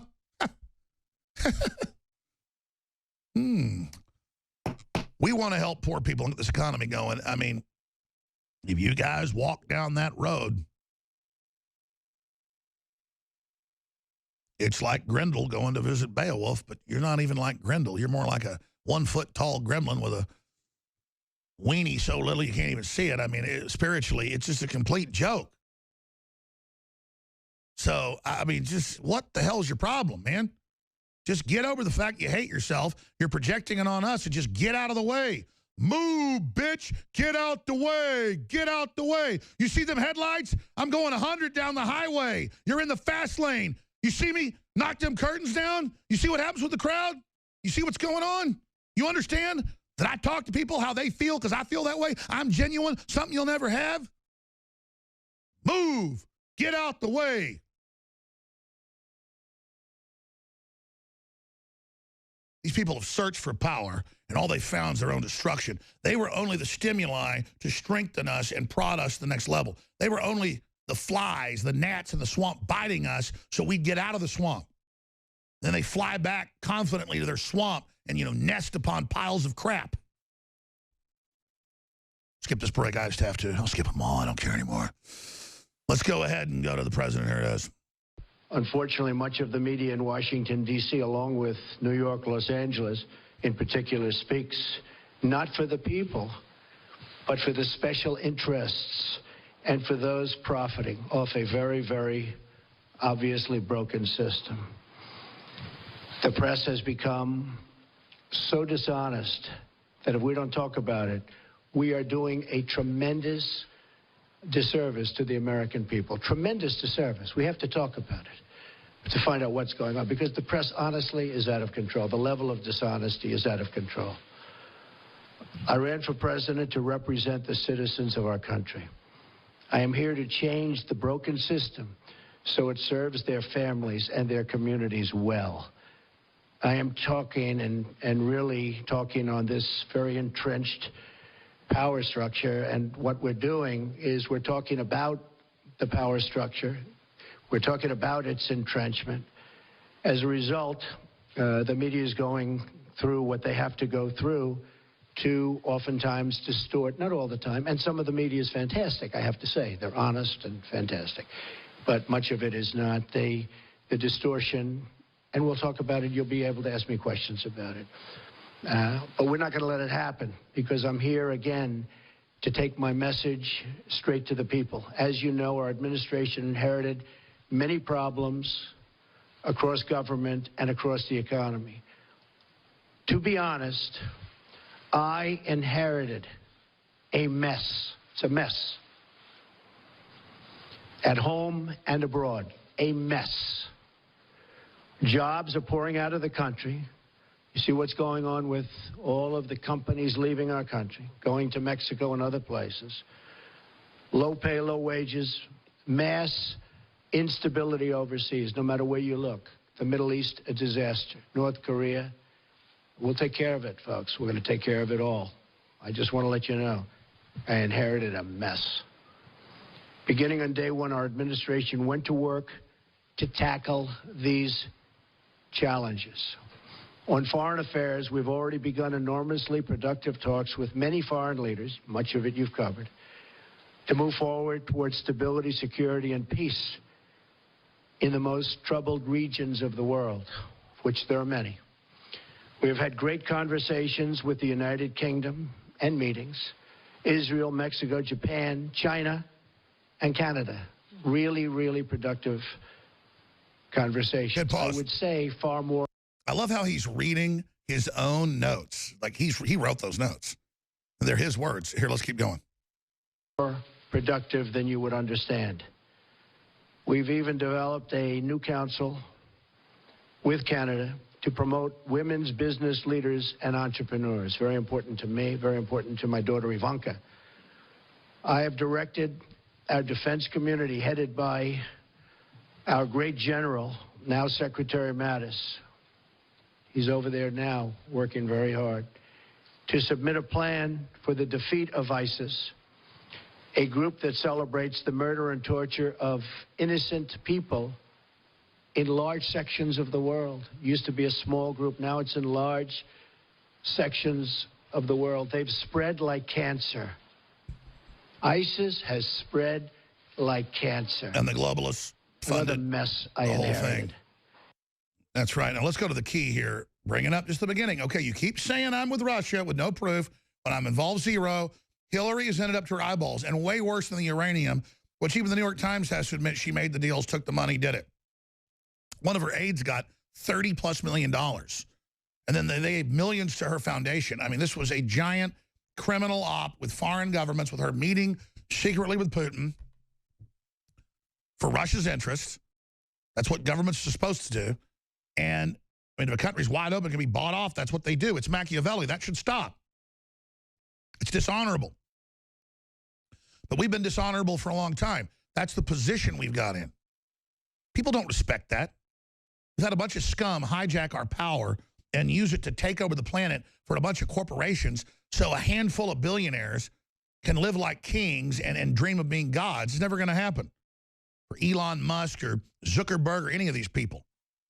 Or John O'Brennan, a communist in college and then converted to Islam at the CIA, saying the president should watch his mouth. They disrespect the real American president. They're the domestic enemies by their own words. Here's Hillary. Here's where he brings up Hillary. I've been begging for this. He's warning them to stop, but they're not going to stop. And I know that he's not telling the Attorney General what to do, but the Attorney General needs to take action, and Hillary needs to be indicted, and Hillary needs to be arrested. Mr. President, I know they told you on election night when she collapsed and flipped out and all the behind-the-scenes stuff happened, and Podesta had to go up and make her statement. They said, okay, yeah, we'll capitulate. We know you won. And then a deal was made. They're never going to go back and actually follow the deal. They're never going to stop destabilizing the country. You have a responsibility to try to turn the economy back on. You're trying to turn the life support back on. They're blocking you. They're criminals. Take the gloves off. The American people are going to back you. We're ready. We're ready. We want to go after these people. We want it. They're already going after us. And I know full well declaring, blowing the horn here, cry havoc, let loose the dogs of war, or, chanting on the ridgetop as we're about to charge in on our horses, screaming, death, death. But, I mean, it's what these people want. It's what they keep asking for. They want to threaten everybody and run around like, nobody's ever going to stand up to them. Time to square up politically. These are a pack of arrogant criminals. And, I know normally, because it'd be too embarrassing for the country, people would be dealt with in other ways. And I'm just tired of it. So that's all I'm saying. These people have done a lot of bad stuff, allied with ISIS and Al-Qaeda and selling our country out and all the things they've done. And just want them to move out of the way. Just want them to get out of the way. And if they don't have the sense to get out of the way, we're just going to have to get them out of the way. All of them. David Brock, all of them. These are just a bunch of wimps who've taken our kindness for weakness far too long, and they're not going to stop attacking us because they are betas.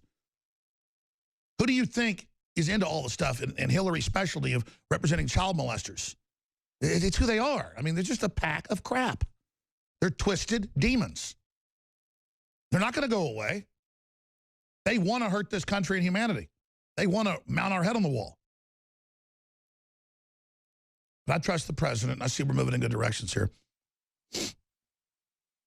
But they've really just uncloaked themselves for destruction, I think. That's really what's happening. We're just letting them have the rope, let them have the rope, let them have the rope. Here it is, Trump blast media. We're going to get to a bunch of these. Here's a Hillary comment.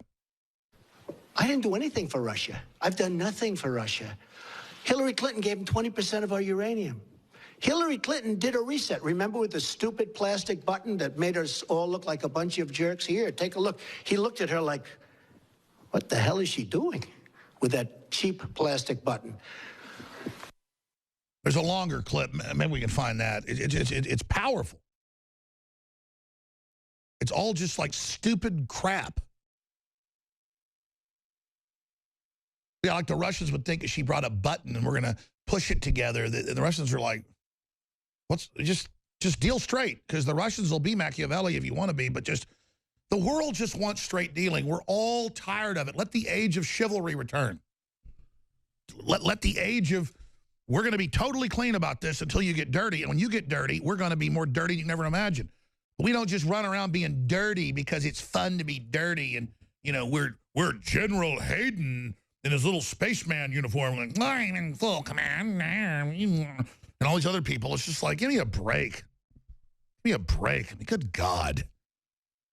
It's really a joke.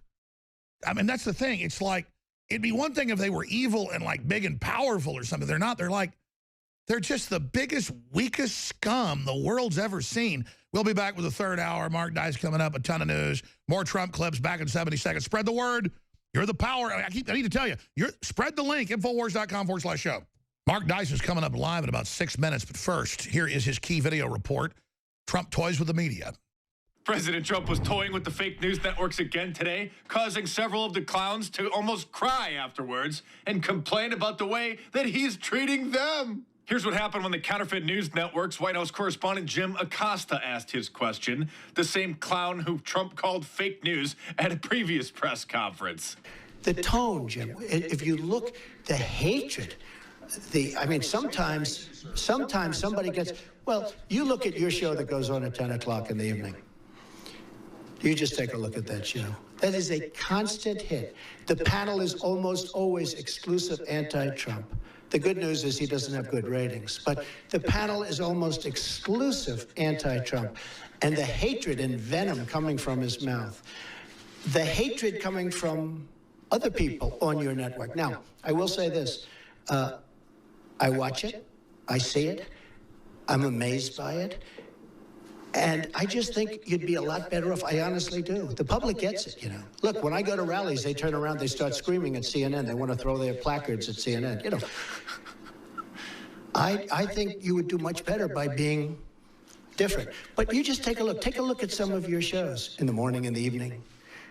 If a guest comes out and says something positive about me, it's brutal.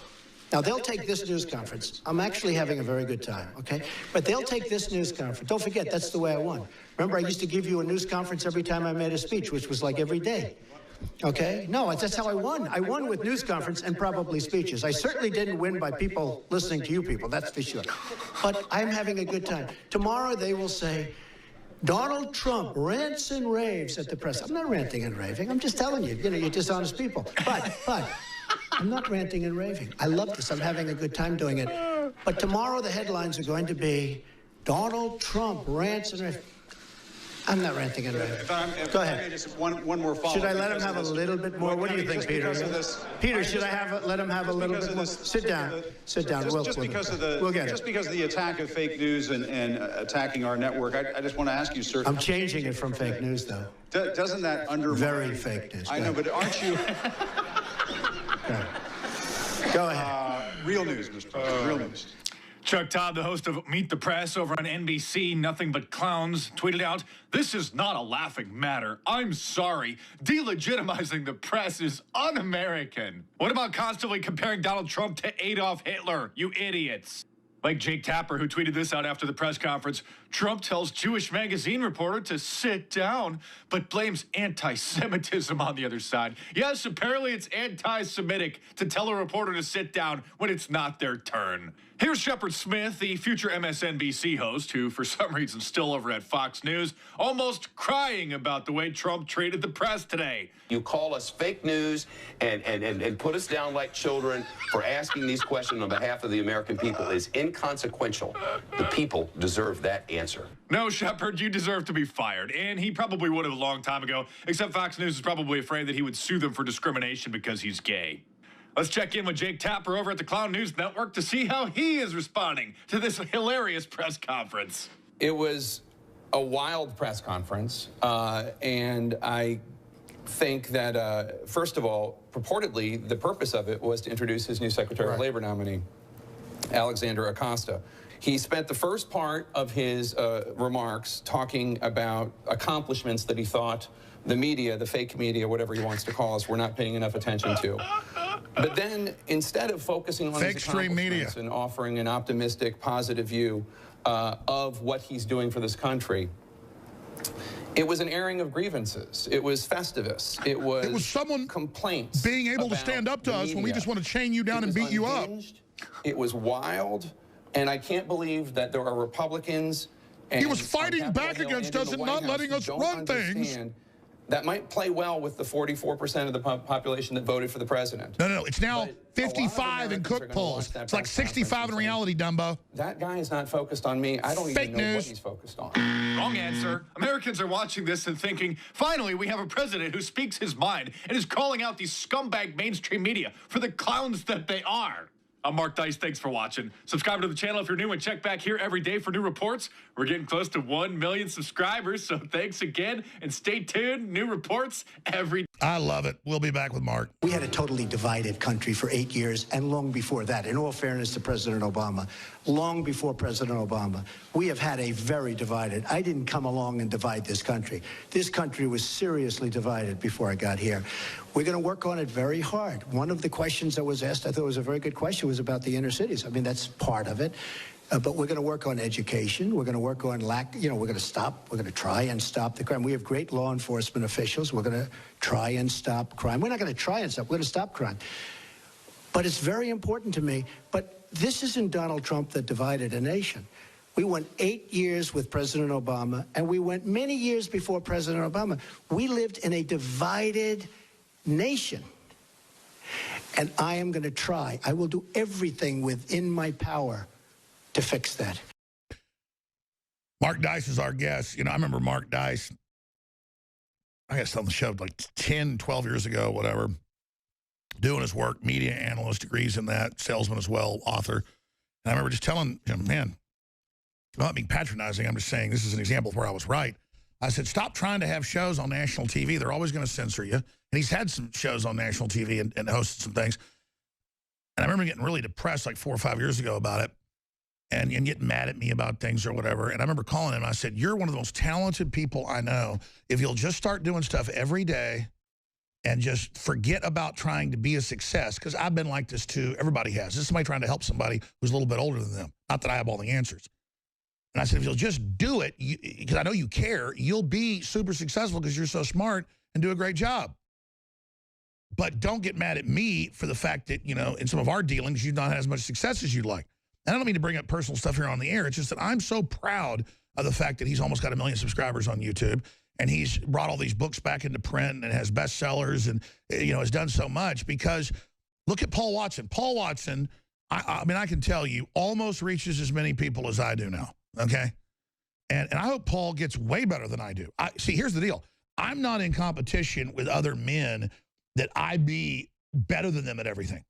I want to defeat people that are out to get us all. I'm in a total war against the New World Order. And I know we can beat them. And so I just wanted to take some time out and talk about Mark because, you know, Mark just, you know, he's branched out and he's doing these commentaries and these analysis that are just the best things out there. I mean, it's so, when you see something so good, so on spot, way better than what's on, you know, any mainstream media, and I don't just mean content-wise, but just wit-wise and everything, it's a good thing. And that's why I want to encourage other people, no matter what color you are or where you came from. You know, if you're an old man, you get your nephew or your, you know, your grandson to, you know, put you on YouTube. Just sit out by the pond and talk about the world. The normal people speaking out in this whole internet village system is what will beat them because they're bringing the censorship now. They're admitting it. They're announcing it. It's getting bad. And that's why, whether it's Drudge or, you know, whether it's Daily Caller or WorldNet Daily or Breitbart, I'm not in competition with Stephen Bannon. And I'm not going to talk about little discussions we've had. I think, I mean, I hope Breitbart gets 10 times bigger than InfoWars. In fact, I don't want to be the biggest thing out there. And after Drudge, you know, when it comes to multimedia, we're the biggest thing there is. 40, 50 million people a week conservatively. And folks, that's conservative. Some weeks, 90 plus million now. Okay? So you look at that responsibility, that's a big responsibility we've got. When you think about how evil these people are, it makes you better. Because then you think, I don't want to be like them. I want to be strong and true. I want to be a knight in shining armor. I really want to take these people on because they mean to break this country and this world once and for all. And Mark, of course, has all the famous videos, hundreds of millions of views, showing dumbed-down lefties. I mean, that is bullied, dumbed-down people told they have no responsibility from birth, do whatever you want, just wander around. They're almost soulless, and we don't make fun of them for pleasure. We do it because they're so fallen, we're scared, but they only care about what peers think because they're bullied. They never get past age 5 in peer pressure, so you have to laugh at them because that's what they don't like. You ever have leftists come over to you in D.C. or wherever I'm at, and they'll go, ah, like 20 of them will laugh at me, and I'm like, you think I'm in junior high, like where people are laughing at me and I care? Dude, by the time I was like 14, I wasn't dating high school girls no more. I wanted out of high school. When I was in middle school, I wanted in high school. I don't care what you think about me when you're in a loser cult that has nothing, that means nothing, that is nothing, and you want to make me a loser too? And you've been given a psychological virus by the globalists? I want to go to Mark. We just played his powerful new clip, you know, analyzing this press conference yesterday that was bullies coming face to face with somebody, just calling them out, and they are in total and complete panic right now. So, Mark, you know, just amazing to see where things are going. Again, your new video, you know, reporters are absolutely panicking. Trump toys with reporters at press conference today. They're at markdice.com. And we've linked it up on Infowars.com. I want to just, in the brief time we have, talk about where you see the world today, but also how they're going to counter-strike back and how do we mobilize and fight the billion Soros is putting in and Obama's organizing to really go next level and try to bully us physically into submission in the streets and at the colleges and the schools, but on cyberspace. I mean, I think we should really raise the alarm and really fight harder than we did even during the election, because that was a battle. The war's here. Yeah, we've sort of stormed the city. We're inside the gates. The real battle has begun. And with the mainstream media being so desperate, we're seeing them, I mean, really almost their last breaths. And they're going to do everything they can to try to regain the foothold that they've had, which is why Facebook is rolling out their new censorship tools. Twitter has been doing it more and more incrementally. Announced some new tools now. They're trying to prevent people's tweets from showing up to those who don't follow them so that it doesn't spread across platforms, so that you can't have your message seen by someone who's not in the same, someone who's outside of the same bubble as you. And Trump is right to be mocking the mainstream media. And he wasn't yelling at them. He wasn't screaming. He wasn't unhinged like all these phonies. Because that's their tool. That's the key. Their tool is mocking at a junior high level. It doesn't get to us or him, but it gets to them. And they should be mocked. CNN did a report. It was an investigation about whether Adele won the Grammy for Best Album this year over Beyonce because of the possible racist Grammy voters. That was a real headline on CNN. When I saw the tweet, I thought maybe this has to be like a parody Twitter account. But no, that's a real CNN story, is that they think that the beloved Beyonce, lost the Grammy because of white supremacists or the white privilege of Adele. And they're so crazy when we see... Well, it's the same thing with the NFL. I mean, they said that was white supremacy because there was a few white players. Yeah, they're upset about the supposed lack of diversity on the Patriots team, and that the Patriots win was symbolic of the white, hegemony in this country. And they deserve to be mocked, and they're failing. And that's why my YouTube channel has almost 1 million subscribers. It's amazing just sitting in my kitchen. I reach more people in most videos. The average CNN show has 100,000 viewers. You reach millions every day. And that's extended over their entire half-hour or hour show. So if you break down their segments into 3 or 4 or 5 minute segments, I mean, we're paralleling. My channel is paralleling CNN and MSNBC. Jake Tapper and I got into a Twitter beef months ago, and I just did a video about it, and almost 1 million people watched the video. More people watched my YouTube video analyzing Jake Tapper and I's beef on Twitter than actually watch. That's right. And of course, they know they're nothing now. That's why they're really so pissed. So where do they go from here? It's not about, oh, my channel's big, your channel's big. We're not bragging. We're telling listeners their whole illusion is that, we don't get press passes. We're not real news when they're the FakeStream news. You probably already heard that term. I just came up with myself, but found people were already using it. Any good idea is already out there usually, so I don't territorialize it. But FakeStream news, isn't that the name? Because they're fake, but they're the mainstream. Then we associate the term fake with FakeStream. I think that's the word. And I can't wait for President Trump to call CNN the counterfeit news network or the clown news network. And we just have to keep sticking it to them. The CNN got so upset with people calling them fake news that they conducted a study to try to see if the term fake news was damaging their brand.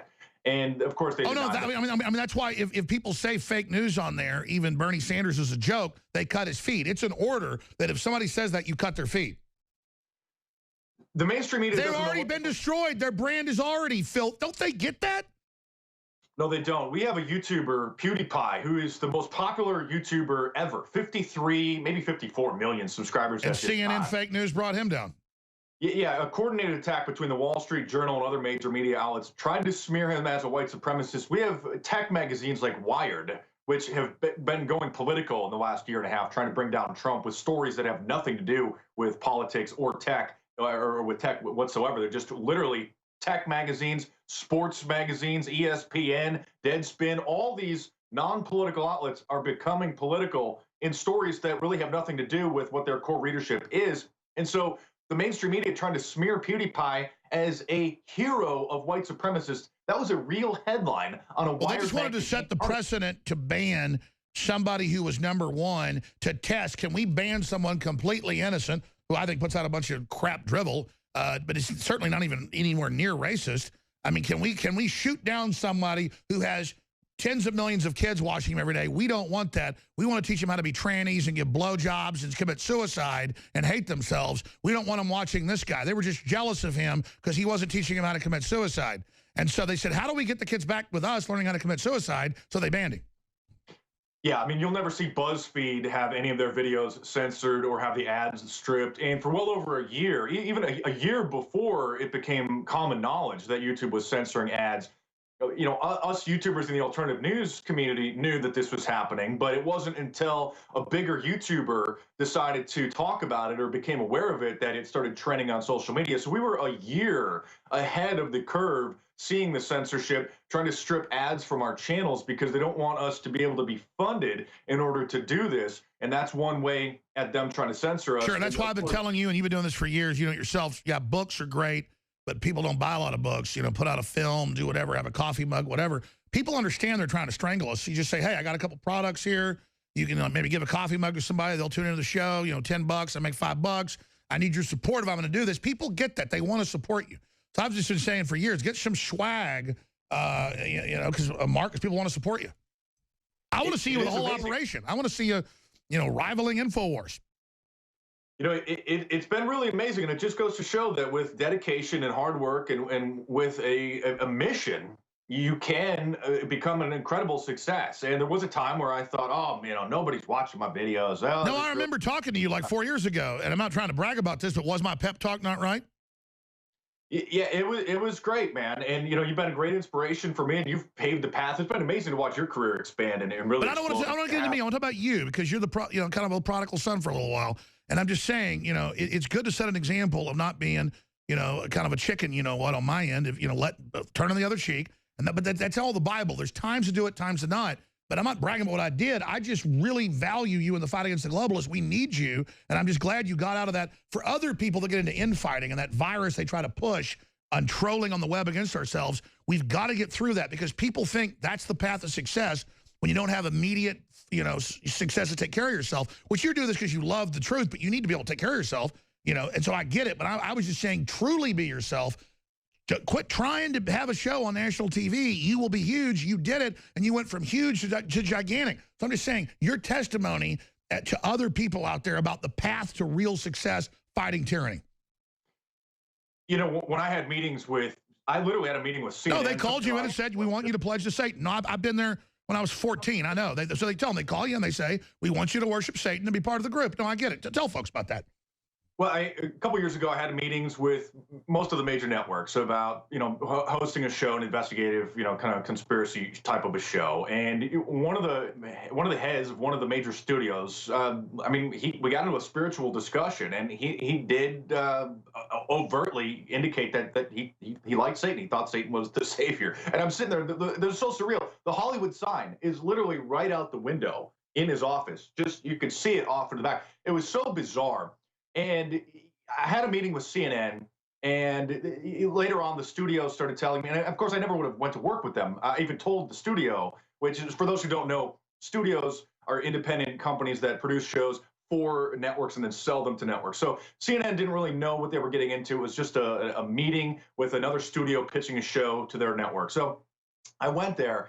And it was so bizarre. I only went because I wanted to be able to laugh at it. And I took pictures in the boardroom with CNN etched into the walls, into the windows. And this is in Hollywood. Now, for those people who expect CNN. By the way, this was after you woke up to the fact that you, before you weren't like wanting to be part of it, you were just investigating it. And it was kind of a bummer. But because I remember this was after you'd already totally didn't want to be with them. You just went because it was interesting. And again, Fox News does this. They have thousands of people on retainer to be analysts, but only to control them and not have them on air. It's the same thing. Hollywood has these constant meetings just to keep artists in Hollywood not competing with them, and they call it a tithe. They go, let's go to this tithe meeting with these people to steal your ideas and then never give you anything and then never make you successful. But so you stay there and don't create your own art elsewhere. See, it's all a very ward out plan. Go ahead. And how interesting is it, for those who don't know, that CNN has probably a 12-story building in Hollywood. I'm talking about 2 blocks away from Hollywood Boulevard. So you would expect CNN to be in New York or in Atlanta or Washington, D.C. They have I would estimate, a huge 12. Well, it's really a branch of the CIA that's been declassified. So they're there to write scripts for Hollywood. That's really what's going on in most of those rooms. But go ahead. And the old media, the mainstream media, I mean, they're really at a loss because the technology that we have is so inexpensive and so powerful that someone like me or someone like PewDiePie, who produces, you know, idiotic, mindless entertainment for kids and, you know, teenagers, are able to, with a very small budget, virtually nothing, produce content that is seen by millions and hundreds of millions of people. They don't know what to do, and so, you know, even the producer that I was working with, he's trying to get into the YouTube space now because he doesn't even want to waste his time putting together a show that might get seen by 500,000 or 1 million people on a major network when you can just sit in your kitchen and produce content. And that's why they're trying to bring down PewDiePie. They're trying to bring down me. You know, the New York Times just did a hit piece, an entire article almost entirely dedicated to me, about fake news. And I've seen the London Guardian. No, and I mean, what you do is commentary, oh, I was all over the news last week. Alex Jones said the performance was satanic. Well, it was clearly authoritarian satanic. She wears Hitler outfits, you know, at other events. Most of the Super Bowls are satanic. They're like, oh, they're crazy. It's not satanic, thinking their audience is idiotic. Everybody knows the Grammys and, you know, the Emmys and just all, it's all satanic. I mean, it's quite clear that that's the core of liberalism is godlessness or, you know, Satanism. I mean, quite literally, they openly admit Hillary's pen pal and her mentor she met with, you know, pledged his book to Lucifer and his love of Luciferianism. You know, Saul Alinsky. They just look. I've been there. I've been at the mansions. I've been there, and they go, yes, we worship Lucifer. It's the real God. Join us. You can have all these women and all the power. And people don't know until you get successful. Well, they saw me before that and wanted me, but when you get successful, they come. And people just don't understand this. Go ahead. And that's why Kanye West had his, you know, supposed mental breakdown where he started ranting and raving at one of about the Illuminati and devil worship. Yeah. The news, he said the news is all censored. Google is censored. I mean, they're now, because of the election loss of Hillary, they're rolling out all of the stuff that they've been testing. They're getting ready to implement it so that if you just simply Google things. Oh, yeah, they're shaking. They're shaking. And they're going to bring the censorship in when they kill Trump. So they're lining up like, you know, about to start World War II. The armies are lining up right now, folks. But we got to have maximum alert. But in the time we have, I mean, are you not overall, though, optimistic and positive that nationalism and the awakening is huge? And I mean, you know, so the more they use AI and manipulation on us, which they admit they're doing, the more it just accelerates those of us that are awake. Those that fall to the programming, it's very sad. But, you know, they were the weak ones. And we try to help them. We don't abuse the weak ones. It's just sad we can't get too obsessed and triage, you know, when people fall to this. When people die before they physically die, we mourn their death, but they're no longer alive. They're just zombies. And we're seeing a massive resurgence of conservatism because you have a lot of the Generation Z kids who have been growing up watching this insane censorship of people telling them that they can't wear certain Halloween costumes, they can't say certain things, they can't like a certain political candidate that half of the country likes. And they're starting to put the pieces of the puzzle together. And so we're seeing a huge resurgence of conservatism amongst the younger generations. And a lot of them are taken to YouTube. A lot of them are going to be the future, you know, conservative YouTube stars. And it is very exciting. And the battle's really just getting started. But the left is getting so desperate that we have to just continue to mock them because I think... That's right, though. But we have a tendency to not be victims, to not complain. We're all being censored and blocked. Trump doesn't get positive comments in his Twitter, so the public can't even communicate with him. You have to, like, pose as an enemy, you know, with almost code words to even get up there to talk to him. So I mean, sometimes Trump just calls folks off Twitter, folks. He's amazing. He loves the average people. He growing up with his dad, they like barbecue and stuff with the workers every day, and they hung out with the guys. He's got street smarts. I mean, he's like the blue-collar billionaire, and that's why they hate him. He really likes people, and the globalists have nothing but disdain because they haven't been in the streets like Trump has. But I just want to, I've invited you before. You're so busy. I'll fly you out here. You can co-host for a couple days. I'm not trying to get somebody to fill in for me. I got plenty of hosts. But I'd love for you to come out here, Mark, and we're going to launch more stuff soon. I'd love for you to have your own daily show here if you wanted to do it. I'll just say that on air. We got a lot of things we're planning that we're not here, you know, being interrupted by me every 10 seconds. So let's just get this done because you were talking about some ideas I heard, you know, with Nico. We'll just come here, come on air. We'll fly out here and, you know, get you involved somehow with what we're doing because we really appreciate your work and where this is going. But I got to tell you, I'm really glad we all bet on Trump because you can really see he's the real deal. Hasn't let us down yet, and it's going to be a really exciting ride every day. He's continuing to keep his promises, and it's hilarious to see the left completely fall apart and collapse. They have no argument, which is why they're getting crazy and they're getting violent.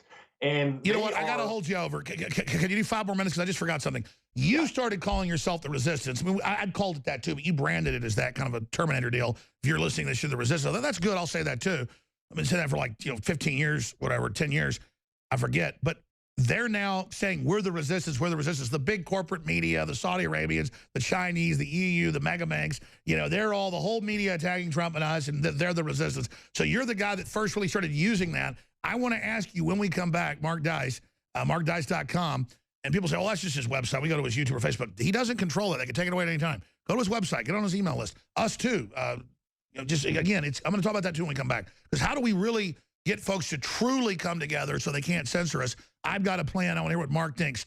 the big church folks will say, oh, my gosh, that's so devilish. What are you doing playing that song? Because I like how it sounds. I admit I'm worldly. I love God. I go protest abortion clinics. I stand up against evil. I risk my life. But then I'm not perfect. And the point is, there's something honest about people singing and saying what they're really thinking. Instead of all these fakes that tell you how good they are all day, and they're the ones that are molesting kids behind the scenes. I'm here to tell you. It's like, I love how Trump played rock and roll yesterday when he came out of the press conference. The media was like, what on earth is this? It's like, I don't care. I feel like doing this, so it'll freak you out. Because he's all about the confidence he has and the fact that he's not out to get anybody, but you're not going to run him over. And he looks at what they've done to America and all these elites. He's like, this is really bad to not build an economy where the people have success, where the people have any type of honor. But I wanted to ask Mark Dice here before he leaves us. I think I even forget the question, but I'm sure he remembers. It was basically, how do we defeat their attempts at censorship? How do we make a big deal about Trump's Twitter even being censored? And there were some other questions I was asking him, but I'm teleprompter free. I didn't write notes about what the question was. I'm sure, again, he'll remember. But I don't make a big deal out of the fact that if you don't go to sign up at Infowars.com/newsletter, when they start shutting stuff more down, I wish I'd have set up the last 20 years email so I could send you videos, articles, and bypass them. I never wanted to do it, never dealt with it till like a few years ago, and we've only got like 1 million emails. That sounds like a lot. We reached billions and billions and billions and billions and billions and billions of people. I mean, we've reached like probably 3 billion people total, probably 6-7 billion views on YouTube now. It was like 5 billion a few years ago total. YouTube told us, they said, we want to monetize all this. They sent us stuff. We had to do non-disclosures, all that kind of stuff. But they got the real analytics, and they're like, we want to monetize this. You got over 5 billion views. And I said, I don't want to shut all those channels down and do all that. And I said they could have it. So I'm just not going to do it. But we can monetize a few of ours, But again, I knew they could take it away at any time. So it funds a fraction of what we do. But if we don't have your email, we can't send you 50% off on a product or a key video or a breaking alert. Same thing with Dice. I see him all over the news. He never even says markdice.com. Drudge is right. When he came here, only interview he's done in like 4 years. And he said, you got to get out of these internet ghettos and have your own thing. Because then the web becomes about websites again, not just Facebook, Twitter, and Google, who can control you, and Apple systems that, block Joe Rogan's podcast for a few days and then won't list it as the all-time podcast of all time. Like, I'm going to call Joe. He wants me to come back on. Maybe Mark Dice should come on with me for 4 hours. That would be a great interview. Because I just want to promote other cool people in the fight, because there's also safety in that. And I'm not a coward. But the thing is, again, I want to stress this. I'm not in competition with other patriots. I'm in competition with globalists that want to destroy competition. I'm in competition against monopolies. And so I just keep saying that because the people I respect most are like people like Matt Drudge, who literally has given Promethean fire to hundreds of websites and groups and organizations, because I know the behind-the-scenes traffic info. Most of these places wouldn't exist if it wasn't for Matt Drudge. So people say, why do you go back to Matt Drudge so much? Because the guy is an unbelievable angel. I mean, he's just like that prime mover. Like Drudge is right up there in the compendium. Trump's done more in 2 years than Drudge has done the last 5. But if you go back 20 years with Drudge and his evolution, it's like Drudge is the key to so much. I mean, Breitbart was created. All of it. It was all spawned out of him. I was on air right at the same time as him, was on another track, but it influenced me. But it's like that wave. We kind of came at the same time, him a little bit before me. And it's just, there's that kinship of being in that same, wave. He was like, 100 yards ahead of me. And it's just like, it's all about winning against them. It's not about, and again, I'm competitive. I'm all about free market. But they say they're collectivists all day, but then they actually want to destroy the individual. I'm an individual, but together we create collective dreams of what works best through our individual decisions. They claim they're collectivists and are about the individual through collectivism. They want to end the individual. I want to empower the individual through individual action, but together then it comes together and creates a beautiful tapestry of the collective. So I'm the ultimate collectivist. The ultimate collectivism is pure individualism. Now, going back to Mark here, who again has a lot of his own points. I'm going to try to shut for about 5 minutes. Just about gestalts. How do we defeat them? What do? We don't bitch. We're not victims. But it's rock and roll. It's Sex Pistols. It's counterculture, but not fake globalist counterculture that they had was anti-Christian. It's real counterculture that they're blocking us, attacking us, saying we're the enemy, saying shut us down. I mean, this is sick. I mean, we should be 50 times bigger, quite frankly, that they're having FCC meetings about shutting Drudge down or having the communist Chinese, quote, help Zuckerberg shut us down. This is sensational. So comments on that, where we go, what we do, Mark Dice. We need to go back to the fundamentals of bookmarking websites that we like to go to instead of just relying on the Facebook feeds, because as we know, and we need to just continue to repeat these issues because we got a lot of new people. We should do it every segment. That they censor everything that's posted on Facebook. I mean, I see people uploading my videos on their Facebook page, which is a free boot, copyright infringement, and it'll get 5-7 million views. On my own video, my own page, it'll get 50,000. And so they're obviously censoring. They don't want certain material to go viral. And it's kind of common sense once you become aware of it. But for your average Joe who, you know, just works a 9 to 5 and maybe a part-time job trying to get some extra money, they come home, they're scanning through their Facebook feeds thinking that they're going to be getting the news from the pages that they're following. They're not going to. And these new censorship tools just rolled out on Twitter where if you use certain words, they're hiding your tweets from anyone except for your followers because they don't want it to be retweeted. But we can hijack resistance because they've hijacked it from us. Now I want to talk, that's what I want to talk about, because they've now hijacked that. You can be smart and use words that they're using, but then hijack them. Just get around the AI. It counts on you being stupid. So use their terms and say, look at these right-wing filth. And then you get out and they're actually coming to the truth. You know, your website's InfoWars. There's hashtag wars, which are going on Twitter, where people will hijack a hashtag. We'll see some liberals whining about a certain issue or spewing their disinformation, and then we'll see a flood of conservatives using that hashtag in a very creative way or a certain phrase that's trending in order to get their tweets to try to show up. And so that's part of the reason they're rolling out the censorship tools, is they don't want the merger of those two different worlds because they don't want people to see. That's right. The opposing That's key. views. Repeat that. Google admits for a decade their plan is compartmentalization, keeping us all in our own little niches, thinking we're winning, but never letting us out of them. The key is going and engaging liberals. I had a New York Times photographer here, a freelancer, and I said, well, if you're a good photographer, you know, give me your card. We need some photographers to do jobs. She goes, well, do you pay money? And she was being real nice until then. And I went, yeah, of course. She goes, well, I basically probably can't because, I can't be involved with people like you. And I was just like, man, that's a cult. And she was like, kind of got on a power trip. And I went, you understand I can get all the photographers I want. I was reaching out to you as a human. You were doing this whole fake act. You were missing nicey pants. And then when we got down to rubber meets the road, you're just here for you. Your boss has sent you in here. I'm not stupid. See, I'm a human. And Trump shutting down the plan to shut down the rest of the coal power plants is going to help poor people. So you think about that. Go ahead. This is why so many of the liberals thought that it was going to be an easy win for Hillary, because they were in their own little echo chambers. And of course, one of the major reasons the polls were wrong is because they had bullied people into being afraid to express themselves, not only online, but perhaps in person or on the phone. If a pollster were to call, they have family members. And they were also oversampling. Yeah, and they were trying to create a self-fulfilling prophecy, trying to make people believe that Hillary was going to win, so why go out and even waste your vote, or people not wanting to vote for a supposed loser. And that's part of the reason why my YouTube channel has been so successful, is because I just keep pointing out their fake news, and it's backfired on them. They've admitted it. The Washington Post, which is really Washington Compost, which coined the term fake news and publicized it, their article was fake news, and they've even admitted that it has backfired. And so they can't really do anything. In fact, the New York Times said, we wish we wouldn't have created the term fake news. Well, we had a guest on 15 years ago who calls it fake news, John Rappaport. He now works with InfoWars. It's nomorefakenews.com. I mean, you're the fake news, but listen, think about the branding. I love your clown stream. All that's great. I've been looking for years the term. We have to do it where it brands fake news to them. They're called mainstream or lamestream. We need to call them the fake stream with a hashtag. I don't know how all that works. You're better than that than I am. Paul's better than that. The listeners are better. I can't know all this stuff. How do we get FakeStream? Next time I talk to Trump, if he calls, I'm gonna say that.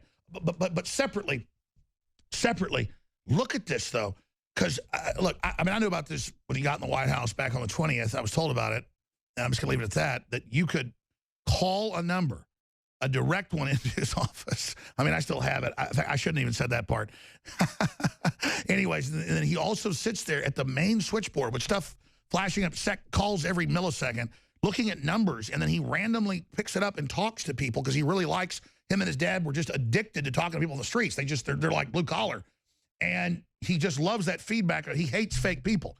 And the media learned about this. So the New York Times and others, and I've had New York Times talking to me and talking to other people, and they're like, I bring that, and they go, well, don't tell anybody about that. Everybody will know about it because they know. But that's what we do. It's like you can call the White House switchboard, and if the president's there, he's sitting there for off and on while he does stuff at night, drinking a Coke. I guess that's his guilty pleasure. And he'll pick up the phone and talk to you. I mean, it's just, and he really wants to hear just random calls. People disagree, they agree, and no one knows that. I mean, how cool is that? Part of the reason I started to like Trump is because instead of just watching the 5-second sound bites that the mainstream media would highlight about his daily rallies during the campaign, is I would watch the actual rally. And thank God there were channels out there and people that would record Right side broadcasting and live stream the entire event. So instead of watching an hour, hour and a half of mindless television or logging on to Netflix and wasting your time, you could watch his entire speeches, and they were all just off the top of his head. It was just incredible. You could see and hear he was speaking from the heart. And even in the end of 2015, I mean, when the early phases of the campaign, I started noticing the massive lies being spread, and my channel. And we got the WikiLeaks. They admittedly sent the people there to try to get women beat up so they could blame him. But I mean, that's what I'm getting at here, and that's why this Twitter is so important. Trump craves going to his Twitter feed and reading what real people send him and what they do. He loves, and they've taken the phone away, threatening national security, and it'll get hacked, sir. And there's Russian ships off the coast and all this stuff. And so now he's got that switchboard. But that's the thing. Now they know that, so they're feeding him. They're doing it to us too. Nothing but negative comments, hoping to demoralize him. So the next time I talk to him, I'll say, sir, did you know they want to take your Twitter away, and they admittedly are feeding only people that hate you to the top? They've hijacked your Twitter. Please talk about it. I mean, this just shows how I'm not that technical, but I recognize it's going on. The techies confirm it's happening. So we have to help the president. He's so real, just one guy up there surrounded by enemies, that everybody has to hit him on Twitter, Facebook, at rallies. Sir, they're only letting you see the negative comments. We love you. We have to let him know, because the oxygen he has is that he loves the people.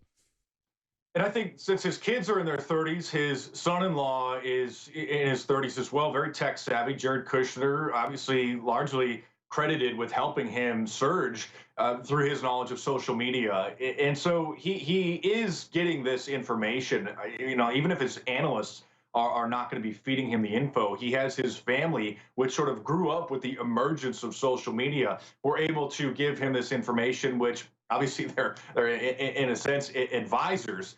And so that's why the deep state, these sort of Obama insiders, are trying to bring him down from within. So we, in a sense, have an army of evil Edward Snowdens who are deep within the NSA and other government entities that are trying to bring him down by committing crimes, committing serious felonies, by leaking classified information and really misconstruing what that information is to the reporters. And by the time it gets spread around, they'll issue maybe a small retraction. I think it's been 3 times just in the last month that major mainstream media outlets have had to issue retractions by trying to defame me, by accusing me of being an alt-right commentator. And that's because you're holding them to task. They do it. I'm so busy I can't even do it. I agree with you. I should have a whole office, people that just make them retract, because it's a powerful tool to make them do that. The thing is, they're such liars, though, that people know it, so it doesn't even really hurt me. I mean, that's how out of gas they are. In closing, Mark, it hit me last night, and I meant to make the point today, so I'm going to make it now, that this is the total dichotomy. Obama admittedly went on vacation 4.5 months a year, more than even George W., who was horrible on going on vacations. Trump works until like 10, 11, 12 at night, even when he's, quote, on vacation. Might play golf, once a week when he's on vacation. Amazing. It's just the truth. I hate to gush. It's just, my God, it's true. And here's a guy that so craves people, who's so in love with people. Like, he's in love with beautiful women and his kids and all of it. He just he loves life. That's the thing. He's just like alive, strong force, and wants to build things. This is the human spirit. We all have it. Just strong in Trump. Force is strong with this one. And compare that to them. The elites are all the public scum. They know nothing and trying to make us poor, and the WikiLeaks and Cloward and Pivot, and Africans can't have air conditioning or cars or a house. But I mean, and Obama's telling them just all that, like the creepy, like shrunken starving to death, emaciated New World Order zombie system who thinks Generation Z are zombies. No, they're not. And the fact that they're the ones fastest awakening, it's a fact that now, like, half our traffic's below the age of 18. The elite would kill for that. I want adults to do something and change it. But you know what? If they want to not listen, it's fine. We've got the youth. And so that's why this is so powerful. But here's Trump on fire for hours, answering phones, talking to people calling the White House. I mean, you know, I'm strong, and I've got a lot of will, and I want to talk to the public, but I couldn't do that. So what does that say about his psychology? And this is big news I'm breaking here, folks. They don't even want this information out. Because I'm telling you, you know, now everybody knows this, it's going to be even harder to get into the president. I mean, I've sat there, ring, ring, ring, and it's like, click. It's like, oh, I mean, it's crazy. You know, not just getting calls from him because they took his cell phone away. This is epic stuff. And I've never heard of anything like this. I mean, it's like he knows it's BS, and he needs that connection to the people, and the vampires are all around him. He needs to get to real people. This is biblical, Mark Dice.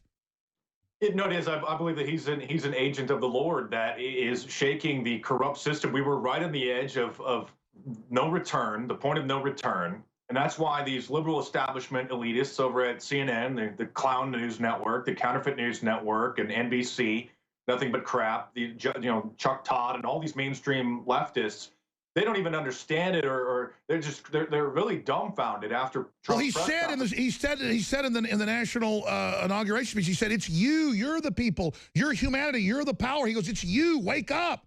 He's saying, wake up. Trump, and then he wants to, he's not some arrogant guy at 1 in the morning. He's not in there with his supermodel wife. He's talking to you. Trump and his whole family are the kind of people that you could hang out with at a backyard barbecue around a bonfire and just have a good time. Whereas it would be miserable to be around someone like the Obama. Oh, they admit the Clintons and all of them are just miserable. God bless you, Mark Dice. MarkDice.com. Thank you so much. Hey, promise me you'll come in the next few weeks. Awesome. I'm pretty busy. We can talk about it, but oh my God, I've been telling you. Okay, whatever, man. Hey, well, let's talk soon.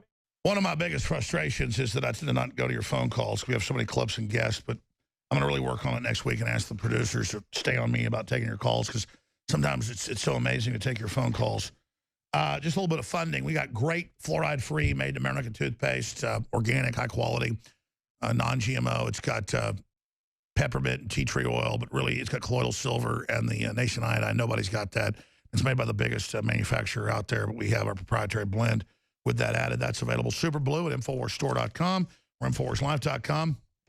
And you can sign up for auto ship, get 10% off. You can also, any order above $50 is free shipping. InfoWarsStore.com or 888-253-3139. And we now have the Victory Series 1. President Donald J. Trump, Tennessee Arms, 80% lowers for your M4s, or what you call AR-15s. And it's got laser scan on the side, 1 of 1,000.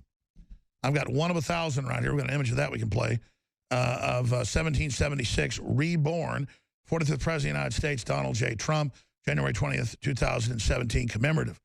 And we're going to sell 1,000 of these, whether it takes a week or a year, and then that is it for that design. And this is something everybody should have. This is the best company that makes them. It can do 3,000 to 6,000, depending on the test they've done. It's got the brass inserts that are patented. This is the company, InfoWarsStore.com. I have the ATF letter there. It's all completely legal. And this just went up today, so there's no reviews yet, but you can see the 5-star reviews of the other lowers.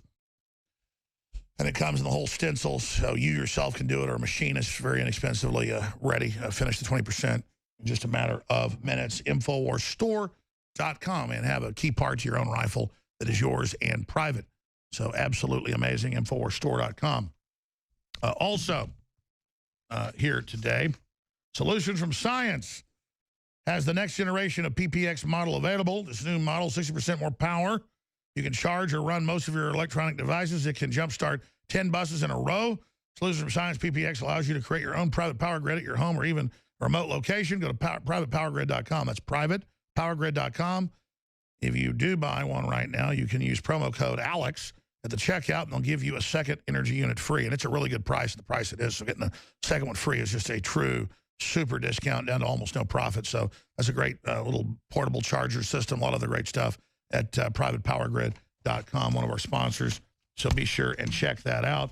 We have the new Caveman Paleo bone broth, you name it, system. It's got a whole bunch of other key ingredients in it that this is like, in my view, 100 times even more powerful than whey or all that kind of stuff. This is the next level. Alfalfa herb powder, changa mushroom powder, bee pollen. Turmeric is the key to accelerate all of it, get it into the cells, and so much more. Chicken broth powder, protein, multi-collagen complex, hydrogenated collagen, chicken collagen.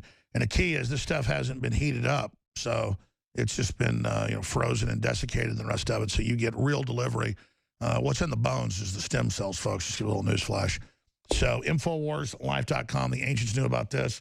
And this is one reason people were so strong and so virile before, was that the bones were what they ground up and put in the bread. As I've said, fee, fi, fo, fum, I smell the blood of an Englishman. Be he live or be he dead, I'll grind his bones to make my bread. And we need to get those bones ground up, don't we? Those little bloody pieces in there that give it that taste. And it's time to do that again. And Caveman Paleo Formula, now available at InfoWarsLife.com. Please support our local affiliates as well. Become a sponsor, support the sponsors. Let them know you're supporting them. That's key. No money in that, calling them up and thanking them. Or send $100 to the station in your area. They're just as important as we are. You're just as important as all of us together. And that's not rhetoric. That's truth. We have a beachhead. We're turning the electricity grid back on. We're lowering prices as the globalists try to create inflation and stop the Trump agenda. I'll talk about that when we come back in 70 seconds with David Knight. Hour number 4, straight ahead. David Knight's coming up. I covered a lot of the news, but I'm going to have to do a Facebook mentions or some special report. You know, when David goes off, I've got some meetings coming up, but when David goes off at 3 o'clock Central today, I am going to go, and I'm going to go in the other studio, or maybe do it in here so it's different, as I've been doing live stuff. I don't think I'm going to do I'm going to do a 2-hour transmission. And I'm going to cover every one of these 500 articles, because they brought in a couple hundred more. I'm going to cover all 500 articles. I'm going to at least mention their headlines just to give you a view of what's happening. And I'm going to do that. So that'll be on Infowars.com in about 57 minutes and change. I may need a few minutes to get ready after that because I got some meetings to go to. But David Knight, my friend, wow, what an animating contest of liberty we found ourselves. Absolutely, Alex. We've got some good news today, too. We've had Pruitt confirmed as the EPA head. This happened just a few minutes ago. This will be a day long remembered. Tell folks how good this guy is. Well, I'll tell you why it's good. We have seen a situation, and this is something that Mitch McConnell said, and I don't usually agree with Mitch McConnell, but he's absolutely right when he said that we're going to get back to a situation where the EPA is going to take a look at clean water and clean air instead of targeting an industry and trying to shut it down. That's precisely what Pruitt had said in his confirmation hearings. He has filed, I think, let's see, the number here, he's filed more than a dozen lawsuits to block overreach from the EPA. So we're going to talk about the different ways in which they have tried to overreach and how they've expanded their mission. And it's a very good thing to see somebody put in there who's an attorney general at the state level and who fought for them to stay within their responsibility, within their bounds. And quite frankly, I think the EPA is so far out of bounds. Well, it's admittedly designed to make us uncompetitive so the globalists can sell off industry and then rule over it. I mean, that's all declassified, admitted. They want, of course, the former Texas attorney general, who they've been indicting and things, he was a good patriot too, fighting. But, this is one they didn't get to. So it's exciting. This new Acosta guy, he was kind of liberal and stuff, but that was what he grew up in. Trump hasn't even increased deportations because they're trying to go after criminals right now. And the media is all creating panics and hoaxes about that. They got caught in fake news. Look, I know you're coming up, my friend. So David Knight straight ahead. And then the Nightly News tonight, 7 o'clock Central. Infowars.com/show. They're trying to censor us, folks. But you're human intelligence. You can take action. You can get those links out. Welcome back to the Alex Jones Show. I'm David Knight, your host for this hour. We're going to take a look at some amazing technology news that's coming up. And, of course, it's not good news either, folks. This is what we're talking about is talking cars. And that's not Pixar's cars. It's not cute little cars. No, they're talking about you. They'll be talking to the government about you. Think of it as having a speed camera sitting on your shoulder all the time, in addition to a lot of other little nice goodies that are going to be there. But, of course, we also see there's another kind of surveillance that's coming very soon to us, and that's body cams on the police, the body cameras that they have that will have facial recognition into it, and that'll have a fully searchable database. You better hope that they're accurate. You better hope They don't misidentify you as to either what you're doing or what you are carrying, misidentify something and say that's a gun, or misidentify you as a criminal that they're looking for or a terrorist. If they do, it's going to kill you. We better make sure this stuff is right. And I think we need to have some restrictions on the surveillance technology of our government. And we need to enforce the Fourth Amendment. We need to say that, no, this isn't simply about the issues that are paper, pen and paper, you know, the quill on your parchment. That's not what the Fourth Amendment did, was set up to protect us from. No, it's set up to protect us from the principle of a government that is searching us without a warrant. And everything that we have in the technology area that is rapidly increasing, the biggest part of intelligence, the fastest growing part, is geospatial intelligence. And we've talked about this before. Human domain analytics, activity-based intelligence, all of this folds into that. And, of course, that's all about mastering the human domain. That's really what Jade Helm was really about, folks. If you want to know what it was truly about, it was right there in front of your face the entire time. So we're going to talk about some of this technology. We're going to talk about the World Government Summit that's going on in Dubai, some of the consequences that are going on there. Of course, proudly talking about how we're going to steal your jobs with robots. And, you know, don't worry about it. It's going to just be a 15% unemployment increase. No, it's going to be much worse than that. Even if it were only 15%, and you were to add that to today's unemployment rate, we would be at the peak rate of the Great Depression, and that is far less than what we're talking about, folks. We're talking about something that is going to create at least twice the amount of unemployment that we've seen with the Great Depression, and this is across all levels, vertical and horizontal, against from people who are at the lowest level to people who are at the top level. Middle management, upper level management are vulnerable to this, as well as all kinds of jobs. White collar, blue collar, every industry that you're talking about. That's what they're looking at with artificial intelligence. I want to break that down, but first let's talk about what just happened. And I mentioned it with Alex in the last segment. We just had, about an hour or so ago, we had the Senate confirming Pruitt to become the new Secretary of the EPA. And this was a vote pretty much along partisan lines. Interestingly, the Democrats, all the Democrats voted against him except for two, Joe Manchin and Heidi Heitkamp. And now what's interesting is where they're from. Of course, Manchin is from West Virginia. She is from North Dakota. Why would that be an issue? Well, because the people in North Dakota have seen what's happening with the pipeline protesters out there, and I think they've had enough of that. But even more importantly, West Virginia was at the center of Obama's move to try to shut down the coal industry. You see, that's not the job of the EPA. Richard Nixon created the EPA, he said, to make sure that we were going to have clean air, clean water. And, of course, it didn't take it very long before it got way outside of that mission. And it's now become the tool of the globalists to take down entire industries. And, of course, the industries that they focused on, first and foremost, is coal. Then they're going to come after oil. They're going to come after anything that works as far as energy is concerned. But it's even worse than that. In terms of them expanding their control over our water supply with the so-called Clean Water Act, the Clean Water Rule.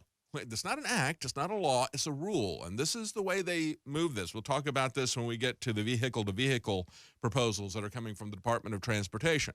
They propose rules, and if you don't say anything about those proposed rules, then they go into effect. That's the way they pass laws with the bureaucracy. And then, oh, by the way, with those rules, you will have no presumption of innocence. You will have no ability to really challenge them in court. You will have to sue them in court, just like civil asset forfeiture. You'll have to sue them in court to try to get your assets back, and there's no prohibitions against excessive fines. We saw with the Clean Water Rule that they came after a welder who had 8 acres in Montana.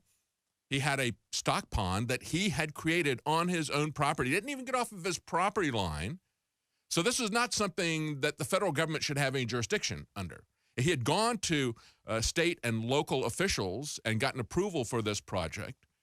And yet the EPA came in after the local government had approved this. And this is something, again, water that did not cross his property line. They came in and said, no, we don't like what you're doing. And they started fining him, I think it was $37,500 a day, eventually went in and tried to exercise the authority to seize his bank account. Because, of course, the guy didn't have the money to pay. So he ran up millions of dollars worth of fines from these people. And, you're guilty until you prove that you're innocent, until you sue them in court. So this is the kind of abuse that we have seen from the EPA. Now, Pruitt, as Attorney General for Oklahoma, filed more than a dozen lawsuits to block regulations from Obama's activist EPA. Mitch McConnell said the nominee before us thinks it's time for the EPA to get back to clean air, clean water business instead of what they're doing now. He put it more succinctly. This is what Pruitt told the senators when he was before them. He said, regulators are supposed to make things regular, to fairly and equitably enforce the rules and not pick winners and losers. That's what they're doing. They're saying, we're going to reward with subsidies the solar power or the wind power industries, and we are going to shut down and bankrupt anybody that is involved in coal. That's one of the reasons why Tom Manchin split with the Democrats and voted for him, because it would have been suicide for him to do otherwise. And understand that the coal industry is just the first one on the list. They're going to use these same tactics against everybody else. Now, meanwhile, they call him a tool of the fossil fuel industry. That's what the Democrats call him. No, the Democrats have been a tool of the global climate change takeover industry. It's not even an industry. It's crony capitalism, where they want to have you pay for the sin of using energy, pay some globalist billionaire for the sin of turning on your air conditioning or running a car. And, of course, those are the people who are tools of the globalists. That is one of the key ways that they're going to establish a global governance. Of course, they want to take down the borders. They want to move populations around so that they erase any consolidated resistance to them, any communities that can consolidate and resist them, because they're going to have everybody fighting amongst each other. So that's a key part of it. Of course, having all of our economy managed by an unaccountable, unelectable committee that would have been part of the Trans-Pacific Partnership that Donald Trump took down on day one. Thank you for doing that. That I never thought we would stop that. And that is the only way that would have been stopped, is with the election of Donald Trump. Nobody else would have done that. Nobody else that was running for the Republicans, and certainly not the Democrats, nobody else would have done that. So he shut that down on the first day, and that's very important, because you have to understand that was not about free trade. When you set up multilateral trade agreements, that is really just empowering the organization. Bilateral trade agreements are good. An agreement between two countries on what they're going to do with each other, that's good. That's fine. That's real free trade. But when you set up a multilateral agreement, all you're doing is creating some supranational entity that's going to take away your ability to control your destiny, your economy, your sovereignty. They're going to tell you which industries are going to succeed, which ones are going to fail. They're going to put throttles on you as well. But the climate change industry is where they create a global crisis. They manufacture this global crisis. That doesn't exist, folks. It doesn't exist. We're out there regulating unicorn farts, and they're going to tax everybody globally. They're going to say, this is a global problem. They have to have a global problem to justify a global government. And they have to have a response to that that's going to be a global tax so they can fund that global government. They have to have something that is global to fund it. But, of course, most of that is going to go to crony capitalists. And we'll be talking about Elon Musk and these other people in just a moment at the World Government Summit as what they're doing there. But, again, he said, regulators are not supposed to pick winners and losers. He went on to say this. He said, a regulator should not be for or against any sector of our economy. But see, that's what the EPA was doing. They were picking the winners and losers. They were deciding that they were going to reward these kind of energy producers and take the other people out. They weren't even interested. If you're going to create a clean coal plant, not interested. Coal industry's got to go. I don't really care what the emissions are. The coal industry is going. That was the Obama EPA approach. And he's got a lot of house cleaning to do, because these people who are there, just like we see in the National Security Agency and the CIA and other places, these are still Obama's people who are in place. And they're still going to be working towards this because they agree with Obama on this. I think Trump got maybe 4% of the vote in Washington, D.C. I mean, these people are solidly for this agenda. And unless he cleans house, I mean, you ought to see, unless you see a massive vacuum of all of the moving vans in the country moving to Washington, you know that the swamp is not being drained. We need to clean house from top to bottom, because the people at the bottom are going to sabotage this for the people at the top if we just change the leadership. But he goes on to say, a regulator should not be for or against any sector of our economy. Instead, a regulator ought to follow law. That's an interesting idea. Following law. See, that's why he sued them more than a dozen times. They weren't following any law. They were making the law, and they weren't elected. They should follow the law, said Pruitt, in setting up the rules so that those who are regulated can plan, can allocate resources to meet standards versus operating in a state of uncertainty and duress. Well, that'd be a great start. Hopefully someday we'll get rid of the EPA. But until we do, it would be great if they were bound by the law. Stay with us. We'll be right back. Welcome back to the Alex Jones Show. I'm David Knight. I want to talk about David Petraeus back in the news as a possible choice for National Security Advisor. You know what? I haven't seen Donald Trump mention his name. The people who are pushing this out there are U.S. News and World Report and CNN and others. I think this is, of course, they would love to see David Petraeus. They love David Petraeus in there. He was a Hillary Clinton supporter. He was somebody who comes in with all of the baggage. How could you possibly replace Mike Flynn and say, oh, he's a security risk because we think he talked to Russians? Well, it's his job to talk to Russians. But this is a guy who was had to resign and got a $100,000 fine. Of course, not really any penalty. They put him on probation that wasn't supervised and everything. But his probation is not even up. I mean, he'd have to get a pardon in order to even do the job. And he's a Hillary Clinton supporter. I mean, he's a poster child for national security violations. We're going to really seriously consider him as national security advisor? I would say, don't take the advice from CNN, Mr. Trump. They are trying to push in their guy, a Hillary Clinton supporter. I just can't believe how his name just keeps coming up again and again. You know, when this was first put out there, it was interviews from the press that they interviewed David Petraeus, and they said, for Secretary of State, wouldn't you be open to being Secretary of State? And he said, well, you know, I've always learned that when the president says something to you, asks you to do something, you can only say, yes, Mr. President. And then it was an echo chamber throughout the media. They're all talking about David Petraeus. And within a few days, Donald Trump invited him to Trump Tower. I think it was, I hope, I got to believe that Donald Trump is not stupid enough to ever seriously consider him. I think it was a courtesy interview because there had been so much talk about it. And maybe he really wanted to see what the opposition is like. If you want somebody who is going to undermine your policies, a full-on confirmed globalist, somebody who really should be prosecuted under the Logan Act, that's David Petraeus. He's a Henry Kissinger acolyte, okay? He's working with KKR. He's at Bilderberg all the time. I mean, those are the people. You want to talk about the Logan Act? Donald Trump ought to come out and say, you want to talk about that? I'm going to give you the Logan Act. We're going to enforce it. It's never been enforced against anybody since 1799. So 218 years it hasn't been enforced. But we're going to enforce it for you. We're going to do it good and hard. And we're going to serve notice to all these people going to Bilderberg that you're not going to meet secretly with these other people carrying in suitcases full of documents without our scrutiny. And we're going to look at that, and we're going to prosecute you about that.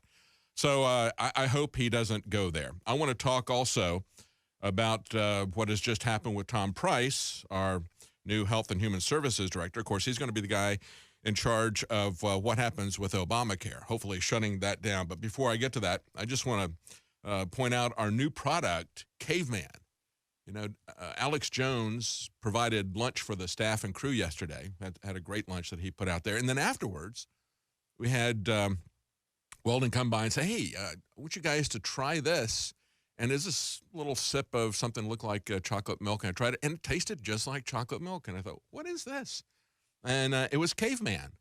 And then, because I had seen what was in it, you know, it's got all this stuff like bone broth and turmeric root and chaga mushroom and all these different things that are, I know, really healthy in it, but it tastes like chocolate milk. And I thought, wow, this is great. And I got a container from him, you know, just for evaluation purposes, of course. No, it's going to be something that we're going to use on a regular basis in my family because, I mean, where else can you drink chocolate milk or something that tastes like chocolate milk and you know that it's all this good stuff? My wife constantly makes bone broth around the holidays, bone soup, She takes a turkey carcass and she makes a great tasting. She's got a great recipe for a great tasting soup of vegetables and all this other kind of stuff. And we do that because not just because we're stretching out the great turkey that we had, but because we know that it's really healthy.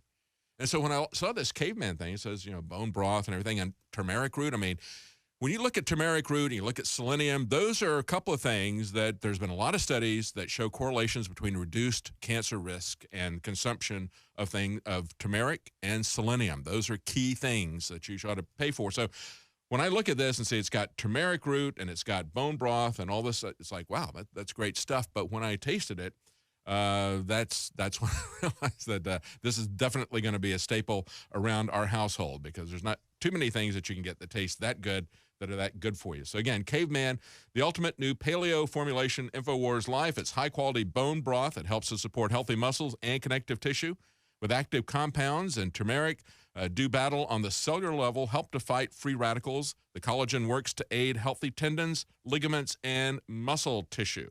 So this is just a few of the things. You can read about it at InfoWarsLife.com. I would definitely recommend you try that. Once you try it, you're not going to want to ever do without it. And, of course, you can always sign up for auto ship. Make sure you don't ever run out of anything and get a 10% discount. And if your order totals more than $50, you get free shipping. Stay with us when we come back. We're going to talk about Humana exiting the death spiral of Obamacare. We've had massive insurers saying we can't afford to do this, and we're going to tell you why when we come back. Welcome back to the Alex Jones Show. I'm David Knight. Did you realize that Obama took over about a fifth of the economy as president? That's what Obamacare did, quite frankly.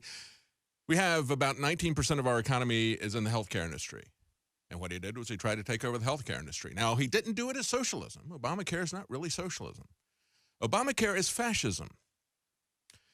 It is still private companies that are running this. And these private companies are going out of business as well as the consumers because they've got mandates that don't serve the consumers, the patients. It doesn't serve the insurance companies well either. So nobody is doing well with these mandates. But, of course, it's still technically private, although the government is controlling everything with these mandates. That's why I say it's fascism. Fascism isn't just extreme nationalism and Nazis marching in the street. No, economic fascism is where you still have a veneer of individual ownership, where you still have private companies. And of course, Adolf Hitler called himself a socialist, but he was a national socialist. He said the communists got it wrong because the communists went straight ahead to the final solution, if you will, economically. They went straight ahead to the government confiscating everything and trying to run everything. And he says, no, you really can't do that. You have to go to the intermediate step where you allow these captains of industry to be co-opted by the government. We kind of keep control of them, but they know how to make the planes. They know how to build the machines and work the levers of the economy, but we will control them, and they will come to us for the privilege to do that. And that's what Obama is doing. So that's the true fascism. That's when you look at socialism. Of course, Hitler said, now we're going to eventually get to where the Russians have gone, when they had the communists. He said, we're going to eventually get to full-on communism, but we're going to have this fascist economic system as a step, as a way that we can use that to conquer the other countries. So when we look at what Obama gave us with this fascist takeover of 1/5 of the economy, it's now starting to unravel very quickly. We saw Humana, the largest insurer, to announce that they are getting out of Obamacare effective next year. They're exiting that market. They say they cannot do this. They said, of course, the Aetna CEO said, I think you'll see a lot more withdrawals from other insurance companies. They were working with Aetna to try to get through a merger. You see, when they're struggling like that, they think, well, maybe if we make a bigger company and we keep getting bigger and bigger and bigger, we'll get too big to fail, just like the banks did, right? And the government will have to bail us out. And, of course, that's part of the plan, folks. It was designed to essentially fail. So the government would have to come in and step in and say, we're going to take it over completely, see, just like Hitler wanted to do. Said, eventually, we'll let you guys run it for a little while, but then eventually we're going to come in and just say, no, we own that now. That's the single-payer plan that they always talk about. That's what Hillary Clinton always wanted to do. That's what she tried to do in the early 90s. When she tried to take it over. She kept telling everybody, look, we just have too many doctors. We've got to have fewer doctors so the costs come down. It's like, what are you talking about?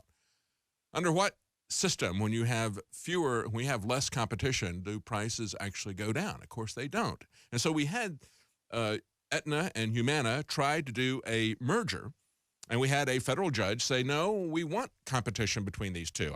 We don't want to see this coalesce together. And so he shut that down because competition does lower prices. And that brings us up to the question as to why then aren't insurance companies allowed to compete across state lines? That was a key thing that was in Trump's health care plan. And that, if you remember the debates where you had that one debate that Marco Rubio decided that he would be the little snarky guy and he would take down Donald Trump, and he took himself down. And he kept mocking Trump because he said, lines, what are you talking about, lines? He was talking about allowing competition across state lines. You got people like Marco Rubio and other globalists, other Republican and Democrat, who are saying, hey, we've got to have no boundaries, no restrictions on international trade. But, hey, within our country, we're not going to allow competition between insurance companies across state lines. It's like you get that exactly the opposite. See, when this country prospered, we had no internal taxes. As Thomas Jefferson said at the beginning of his second administration, he said, what farmer, what laborer, what mechanic knows the tax man? Nobody does. We have eliminated all internal taxation.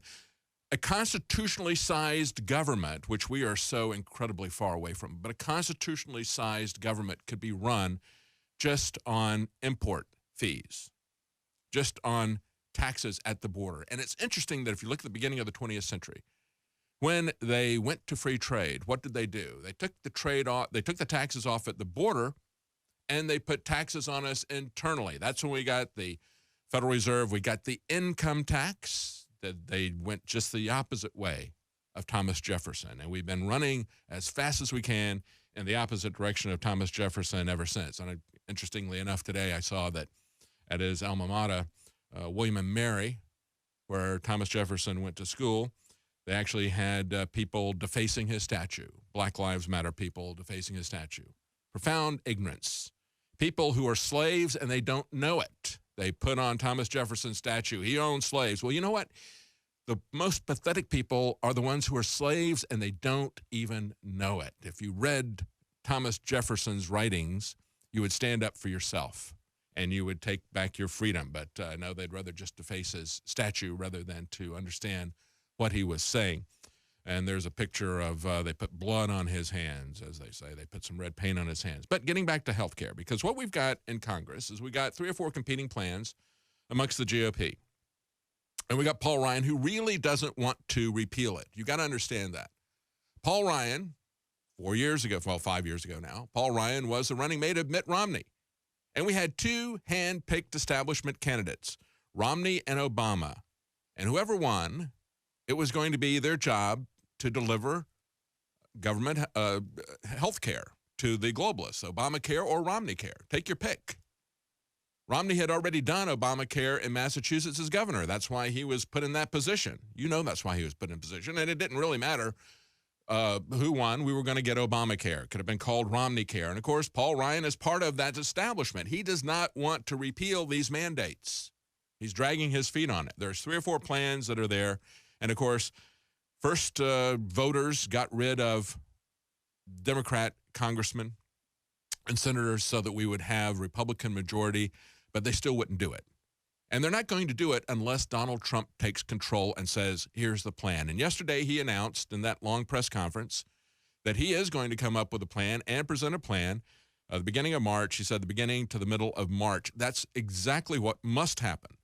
You are not going to have a plan arise from the GOP in Congress. The senators and the leadership do not want to do that. And the first thing that has to happen is you have to repeal it. If you do not repeal it, you will not have any pressure on the Democrats to change anything. It's got to start with repeal. Now, Rand Paul has said we've got to quickly replace it with something that works for the rest of the industry, for the insurance companies, for the doctors. We can't have this uncertainty. And he's right. It has to be replaced quickly with something that is going to be an orderly marketplace, not mandates. And, of course, that was what Donald Trump campaigned on. If you go back and you look at his health care plan, and, of course, that's been taken down now because they no longer have the campaign website up. But his health care reform plan had 7 different items on it. And it was the first one was completely repeal Obamacare. Trump said, we must eliminate the individual mandate. No person should be required to buy insurance unless he or she wants to. Secondly, modify existing law that inhibits the sale of health insurance across state lines. That's what we were just talking about, right? If it's anti-competitive and we can't have Humana and Aetna merge because of competition issues, and I agree, they shouldn't merge. We don't want to have too big to fail insurance companies. Remember that it was Bill Clinton who allowed the first giant bank merger between Nations Bank and Bank of America that eventually became Bank of America, re-headquartered into Charlotte, which was where his chief of staff, Erskine Bowles, came from at the time. And they okayed that, and everybody said this is going to be really bad. It's going to put all the small to mid-sized banks out of business, and it did. They said it's going to set off a merger frenzy, and it did. And they said we're going to wind up with a half dozen banks, and we did. And then to make sure that everything was really going to go south, we had the Clinton administration get rid of the Glass-Steagall Act, which prohibited banks from getting involved in speculative investments as long as they had FDIC insurance from the government. So they did all that stuff.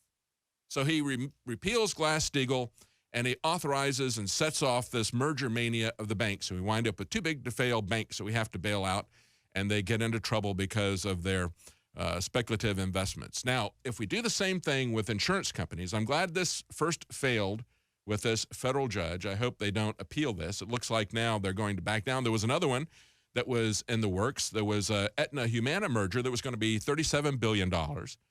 The Sigma-Anthem merger that was going to be $48 billion. And now that looks like that's on shaky terms as well. Let's hope that that doesn't happen, because the worst thing that could happen would be to have too big to fail insurance companies, just a couple of them, no competition across state lines, mandates for everybody to buy their products, and through Obamacare. I mean, that would be the worst possible situation. And what we've seen from Trump, as he first came in, he said, all right, he sent out an executive order that we're going to try to do what we can to minimize this individual mandate. Well, the first thing that we saw, and it was reported earlier this week from Reason Magazine, they said to comply with that, the IRS said we are not going to refuse tax returns where people do not state if they are in an Obamacare exchange or whatever. Well, that's not really a big change from the IRS, because they can still investigate you. And it was not increasing the regulation and the inspection this year, which is what they had planned to do. In other words, in past years, they would still accept a tax return, although they might still audit you for that or charge you back for that if you don't say that you're part of the Obamacare program.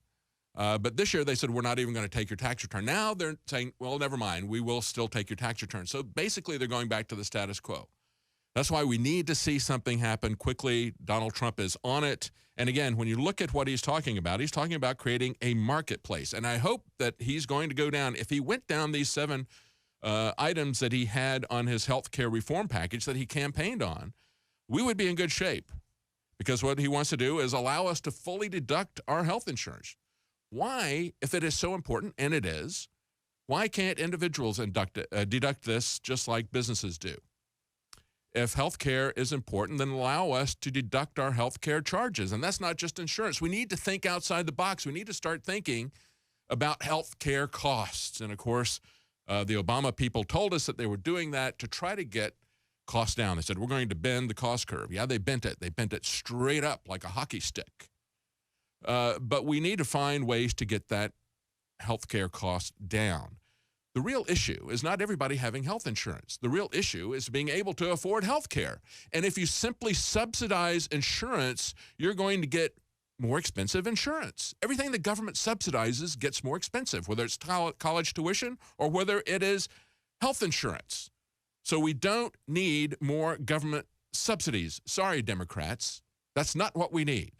What we need is competition. That is the only thing that is going to drive it down. And to allow us to, if it is so important that you're going to nationalize the economy effectively, then allow us to spend our money before we send it to Washington. And so what Donald Trump said, we're going to allow deductibles for individuals to deduct your health care insurance premiums. Go further than that. Allow us to deduct our health care expenses. Right now, they take out 10% of whatever your adjusted gross income is before you can deduct a single cent off of your tax return. So do that. Then he also says, allow people to save into a health savings account. Why don't we allow people to start saving money instead of turning us into renters who are constantly in debt to the banks and other people like the insurance companies. Allow us to put money into health savings accounts that we can accumulate money tax-free and even pass that on to our children without going through probate. That was one of his proposals. Require price transparency. See, once we have the money and once we have competition between insurance companies, we still need to know who is charging what. So we need to have transparency about healthcare providers. What are these different hospitals and doctors charging for these different procedures? What are their success and failure rates? We need to know that information if we're going to have a competitive marketplace. And let me say again, a competitive marketplace is the only way that you're going to drive healthcare costs down. You're not going to do it by consolidating everything, as Hillary Clinton wanted to do. She kept saying, we have to have a single payer so we can drive costs down. No, monopolies always drive costs up, especially government monopolies. And we have government subsidizing an industry. It's going to drive the costs up. Again, he said, do block grants of Medicaid to the state to help with this. That's a transitional measure, let's hope, where the states can do whatever they wish. But I don't want to see the federal government doing something like that on a permanent basis. But then also remove barriers to entry to get down the cost of drugs. So there's a lot of things that could be done. I hope all of that finds its way into Trump's health insurance program, because we have to start thinking about how we're going to get health care, not how we're going to get health insurance, in the same way that we need to not confuse education with schools. They're not the same thing. Schools are institutions. Health insurance companies are institutions. What you're really trying to get is an education. Everybody wants an education. Everybody wants health care, but we don't necessarily need to put ourselves in those institutional boxes and subsidize them. We need to think outside of those institutional boxes. Now, let's talk about the next thing that's on the map here. And, of course, we've been getting pronouncements that have been coming out through the week from this World Government Summit that's going on in Dubai. And the person who is getting the most press, of course, is Elon Musk. This guy has become a combination of Bill Gates and Steve Jobs.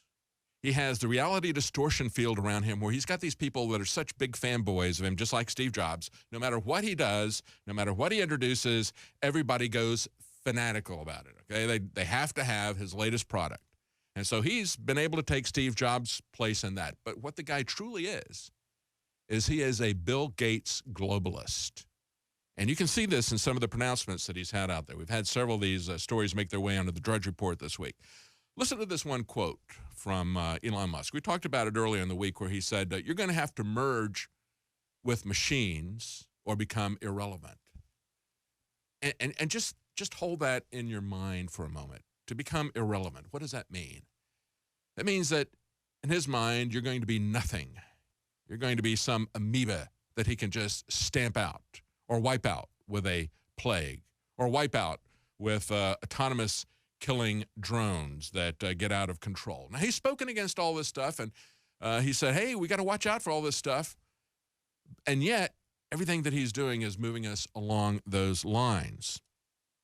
When we look at what he's proposing, one of the things he says, one way to think of AI coming along and taking people's jobs, he says, one way to think of it is to imagine that you were very confident you were going to be visited by a super intelligent aliens in 10 years or 20 years at the most. See, that's the way they think of themselves. They think of you as being irrelevant.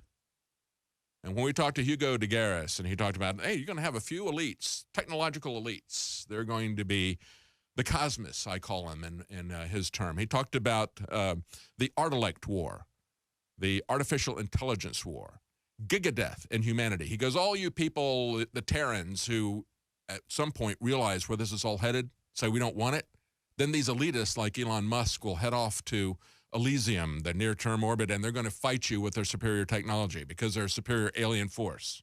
Welcome back to the Alex Jones Show. I'm David Knight. I want to continue talking about where this is headed. We're talking about a Greater Depression, folks, and I'm going to break down these numbers for you, even by Elon Musk's conservative, nonchalant estimates here about this. You cannot believe how disruptive what they have planned for us is going to be. And they don't have to go to full generalized artificial intelligence for this to put us into a Greater Depression. I'm going to break that down for you in just a moment. But before I do, I want to remind you Then we have a new product, Caveman, the ultimate new paleo formulation by InfoWars Life. I talked about this earlier. I said, tasted it for the first time yesterday. It tastes like chocolate milk. It's one of the best tasting supplements I've ever had.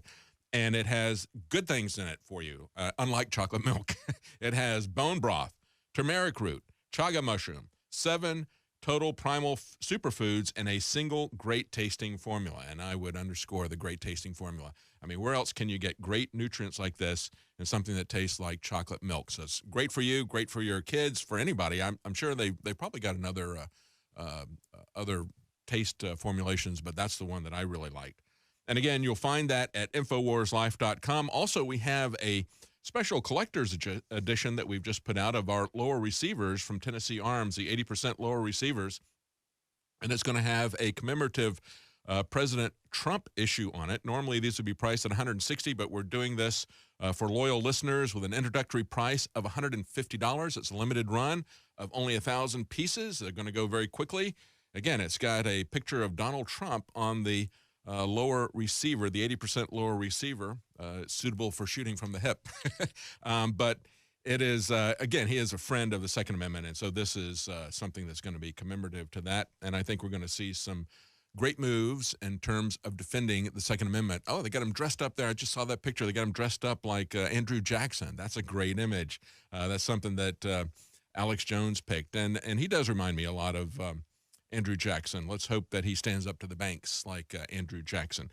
Again, it's a great commemorative piece. There's only going to be 1,000 of these. Take a look at InfoWarsStore.com, and we even have it on a discount right now, $150 instead of $160. You can get that great picture on there of Donald Trump wearing the Andrew Jackson uniform. Now, I'm not going to talk about this facial recognition and body cam stuff. I'll probably do that on the nightly news tonight in a segment there because I don't have time to fully get into it. I want to finish up with what's going on with the World Government Summit as we have Elon Musk talking about, hey, we could probably expect a 15% unemployment to come along the pike here. Well, let's break this down. Right now, we're told by our government that we've got about 5% unemployment because they report something called the U3. That is a new way to calculate unemployment that began in the Clinton administration. And that's just people who have looked for a job within the last month, but they haven't found one.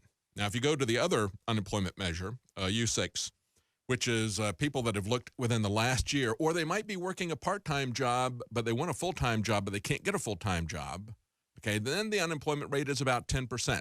Now, where does all this compare to, let's say, the Great Depression? During the Great Depression here in the United States, we had an unemployment rate of about 25%. Okay, we recovered to about a 15% unemployment just before the World War II.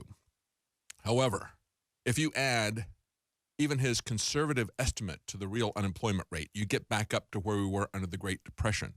But if you look at Oxford Citibank studies, they talk about how they believe that with increased automation, robotics that are just a few years down the road, we're looking at 47% of U.S. jobs at risk.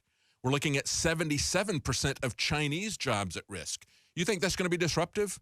That's going to be disruptive in the way that the Great Depression led to World War II. You're talking about a situation, if you lose half of the jobs right now with 10% unemployment, you're looking at another 45% of the people out of work.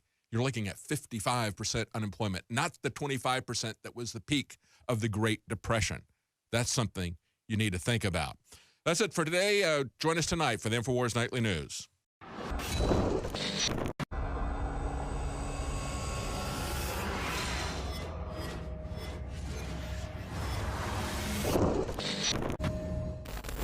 This has been adopted as of 2017 by the Department of Defense. All 4 branches of the military, Combat One. And guess who in the spring of 2017 has the exclusive right to sell this to everybody else but the military? Infowars.com.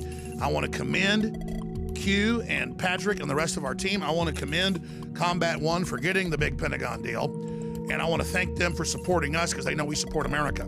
We are the exclusive source of Combat One skin and muscle optimization, field foam, field spray, skin and muscle optimization, and broad spectrum hygiene tactical bath. Contains 8 pre-moistened cloths. Ladies and gentlemen, these are incredibly affordable, and they have patented proprietary systems. That's why it's been adopted by the Pentagon, by the Defense Department, system-wide. I'm going to go over some of the numbers, some of the proven statistics, and the claims that Combat One can make right now. Never before has the public been able to access this new Combat One military-grade hygiene technology used by special operations to maintain hygiene during survival situations. Studied for safety and effectiveness by St. John's Medical Research Institute, St. Jude's, and the American Journal of Infection Control. The technology behind Combat One wipes kills bad bacteria while leaving beneficial skin bacteria unharmed. That's the key buffer. The toxic wipes, the sanitizers kill everything, including your immune system. They lower your fertility. It's all admitted. Combat One is able to do this naturally by only targeting the bad stuff. And again, it's all patented. It's super secret. 12 years, Special Forces testing it. This is something every info warrior needs to order, needs to have in their home, needs to use in their daily lives, whether it's cleaning your guns or your own skin, or when you're out camping. This is the game changer. The entire family of Combat One is available exclusively at InfoWarsStore.com. Just coming back from the river where I was using one of our water filtration straws, a certain device we sell here at InfoWarsStore.com, and I had smacked my knuckle pretty hard the other day with my knife after cleaning one of the animals. So I want to use some Combat One foam, show you guys that we actually use it, how well it works. This wound's been open for about 5 days now. I just dipped it in and out of the river, so just to be better safe than sorry.